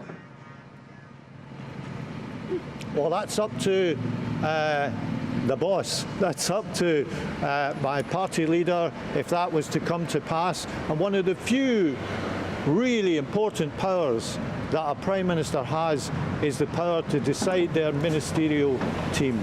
So that's up to Keir Starmer, and I wouldn't presume to be making bids or saying this or that. I've been really honoured to be put in charge of the campaign along with a wonderful team of staff that we've got at Labour headquarters. I'm proud of the campaign that we've run, proud of the way that we put forward a changed Labour Party since 2019. I'm proud of the manifesto upon which we have stood, and let's see what the voters' verdict is tomorrow. But there must also be an air of nervousness in the Labour Party as well, that if the polls are correct, if you do come in on Friday, it's a bleak situation that you are inheriting in terms of public finances. There's not that groundswell of enthusiasm and excitement like there was for Tony Blair in 1997. It's a restless electorate, isn't it?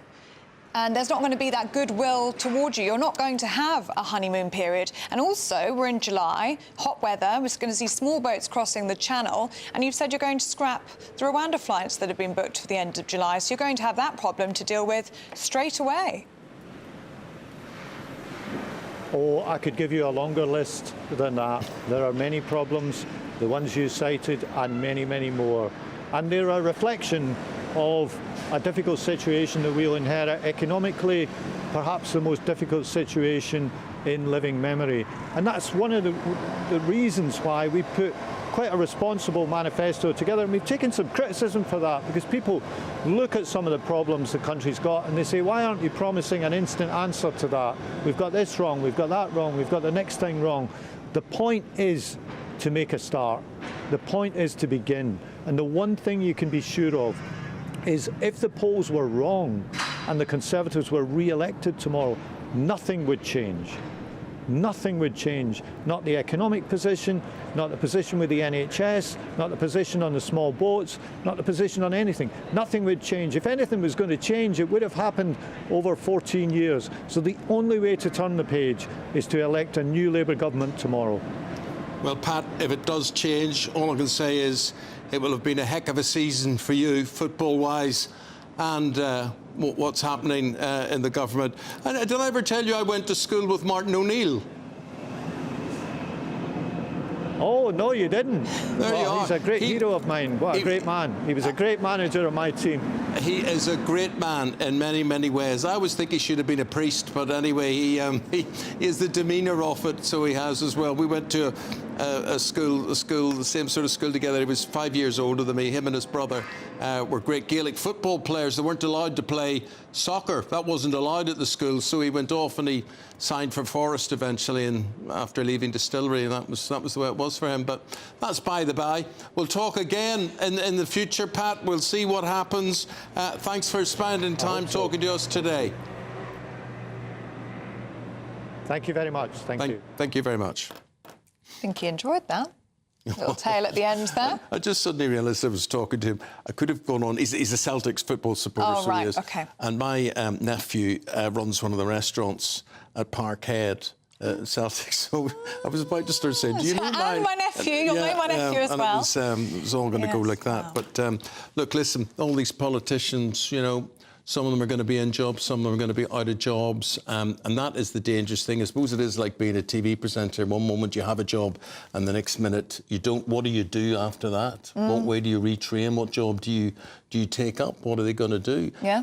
It is going to be life-changing for people who become MPs for the first time and people who have been MPs for a long time and who lose their jobs. But it's all supposedly for our good. They're there to run our country. Yeah, and it could be all change on Friday. And you'll be here with Isabel, taking everybody through it.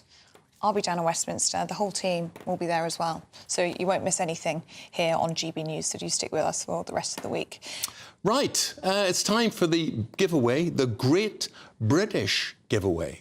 Oh, and it's a big one. It is. It's the best one yet. Yes, you can win a whopping £30,000 in tax-free cash. And here's how you could win it. It's our summer treat to you. Your chance to win an incredible £30,000 in tax-free cash. Our biggest cash prize of the year so far. With an extra £30,000 in your bank account this year, you could take the ultimate financial holiday and send some of those day-to-day financial stresses packing. £30,000 could get you those nagging home improvements done, buy that brand new car, or just enable you to kick back and relax for the rest of the year. For a chance to win £30,000 in tax-free cash, text cash to 63232. Text costs £2 plus one standard network rate message. You can enter online at gbnews.com/win. Entries cost £2. Or post your name and number to GB07 PO Box 8690 Derby DE1 9TT. UK only. Entrance must be 18 or over. Lines close at 5 p.m. on the 30th of August. Please check the closing time if listening or watching on demand. Good luck. The very best of luck to you. That could really make your week. We're going to bring you on a little tour of Edinburgh right after this with Cameron Walker. They're celebrating a birthday, and it's a big birthday. It certainly is. 900 years old, would you know? That's next. Yeah.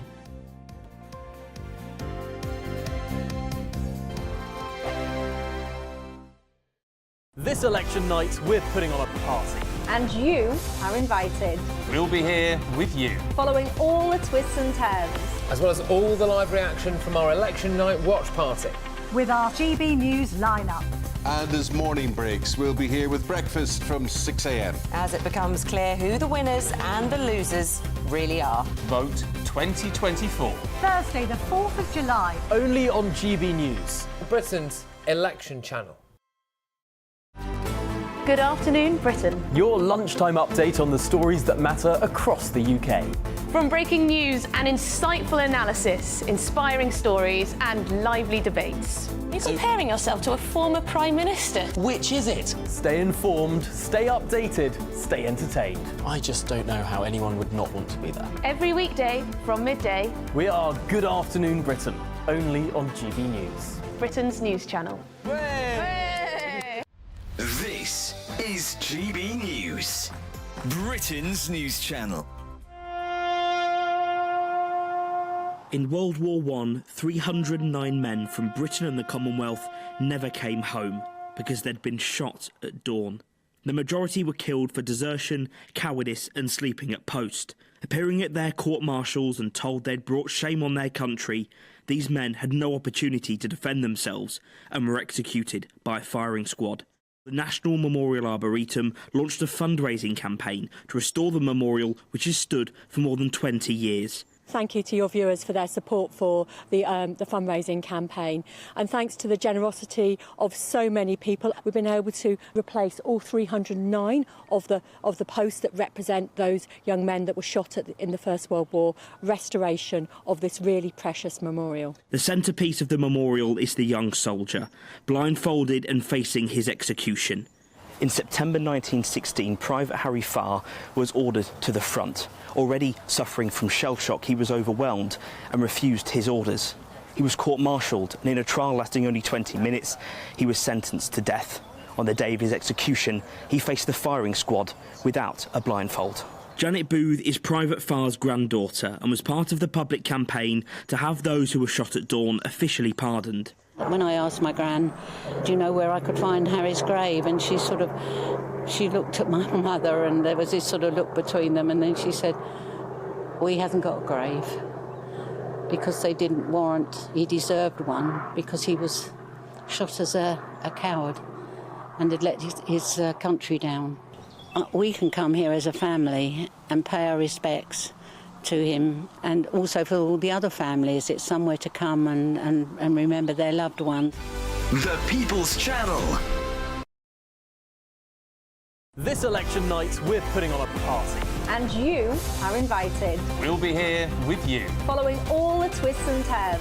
As well as all the live reaction from our election night watch party. With our GB News lineup. And as morning breaks, we'll be here with breakfast from 6 a.m. As it becomes clear who the winners and the losers really are. Vote 2024. Tomorrow night from 9:55. Only on GB News, Britain's election channel.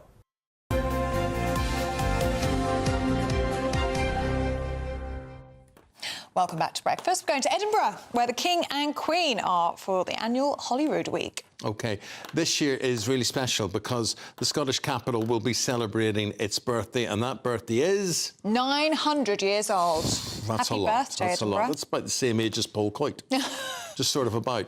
Right Let's go to our man Cameron Walker, who's there this morning taking it all in. Good morning, Cameron. Good morning, Eamonn. Paul Coit won't thank you for that. But yes, you're right, 900 years of the capital city of Scotland, Edinburgh. There's a big ceremony and celebration happening in Edinburgh Castle later on this afternoon, expected to be attended by the King and the Queen. But I'm stood outside St Giles Cathedral, where this morning's events are taking place. It's a very important ceremony, the ceremony of the Thistle. It's where the King, sorry, not the King, the Queen even, and the Duke of Edinburgh are being formally invested into that order, the highest order of chivalry in Scotland. The King and Queen have had a very busy diary of engagements yesterday. They're in residence at the Palace of Holyrood House, where the King attended ceremony of the keys. There was also an investiture and a big garden party with 8,000 guests yesterday. The King reportedly wanted to stay even longer to meet as many people as possible. Prince William, we understand, is travelling up to Scotland this morning to take part in the service in St Giles later on today. You might be able to see the red carpet being rolled out or has been rolled out ahead of the royal family's arrival. And then, of course, we've got the big celebration in Edinburgh Castle later today. But slims down Royal Week because the King has to be back in London for Friday to appoint his new Prime Minister, whoever that may be. OK, Cameron, you have a good day there. Thank you very much indeed. Bev and Andrew are here to tell you what's happening from 9:30. Morning.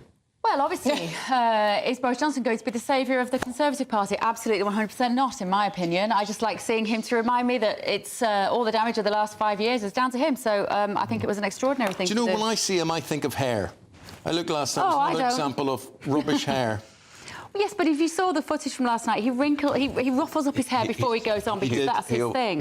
He always does. He always does. It's part of his shtick. Actually, I disagree, Bev. I think the Tory campaign has been lacklustre and dull, and he puts a bit of life in it. But a man without morals or principles or attention to detail, would you have him running the country? Well, quite. But the pitch is a lot of reform voters voted for him. Potential reform voters voted for Boris last time. Can he bring them back? That was the pitch. OK. Tell us more from 9:30 from Ellie and me. Thanks for watching. Have yourselves a good day. Looks like things are heating up. Boxed boilers, sponsors of weather on GB News. Good morning, welcome to your latest GB News weather update. Brought to you from the Met Office. Today is going to be a rather cloudy day with some rain for many of us. It will be a little bit drier across eastern areas where there's a bit more shelter from the rain moving in from the west. But across much of western England, Scotland and Northern Ireland as well as Wales, it will be quite a cloudy day. Potentially some hill fog, coastal fog as well, and persistent drizzly rain, particularly across some northwestern areas of England later on this afternoon. In the east, where it does brighten up a little bit this afternoon, it won't feel too bad. A little bit warmer than yesterday, if not a little muggy. Now, as we head into the evening, that band of cloud and rain will slowly push away to the east, and behind it, it will turn a bit clearer across the far northwest, but we'll also see some quite frequent showers. So a mix of clearer skies and heavy blustery showers moving in from more northwestern areas of Scotland, Northern Ireland too, seeing the same conditions. Further south and east, though, for much of Wales, central areas of England, we've still a lot of cloud around this evening.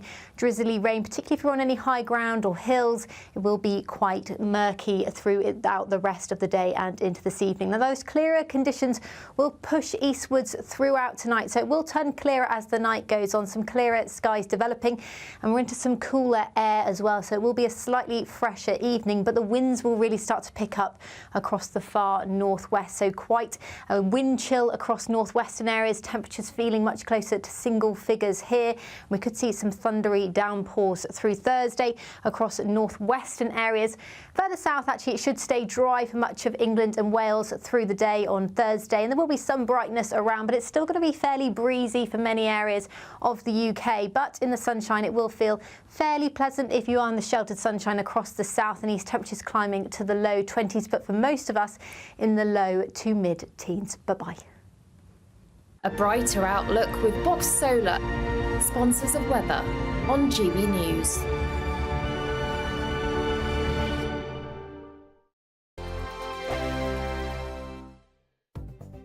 The latest GB News travel. Hello, good morning. I'm Andy Hilbert with the latest on the roads across the UK for a Wednesday morning. In Surrey, the southbound M23, 2 lanes are closed at the moment. This is due to an accident at Junction 8 for the M25 interchange to Junction 9 at Gatwick Airport. Queues are back to the M25 itself and affecting traffic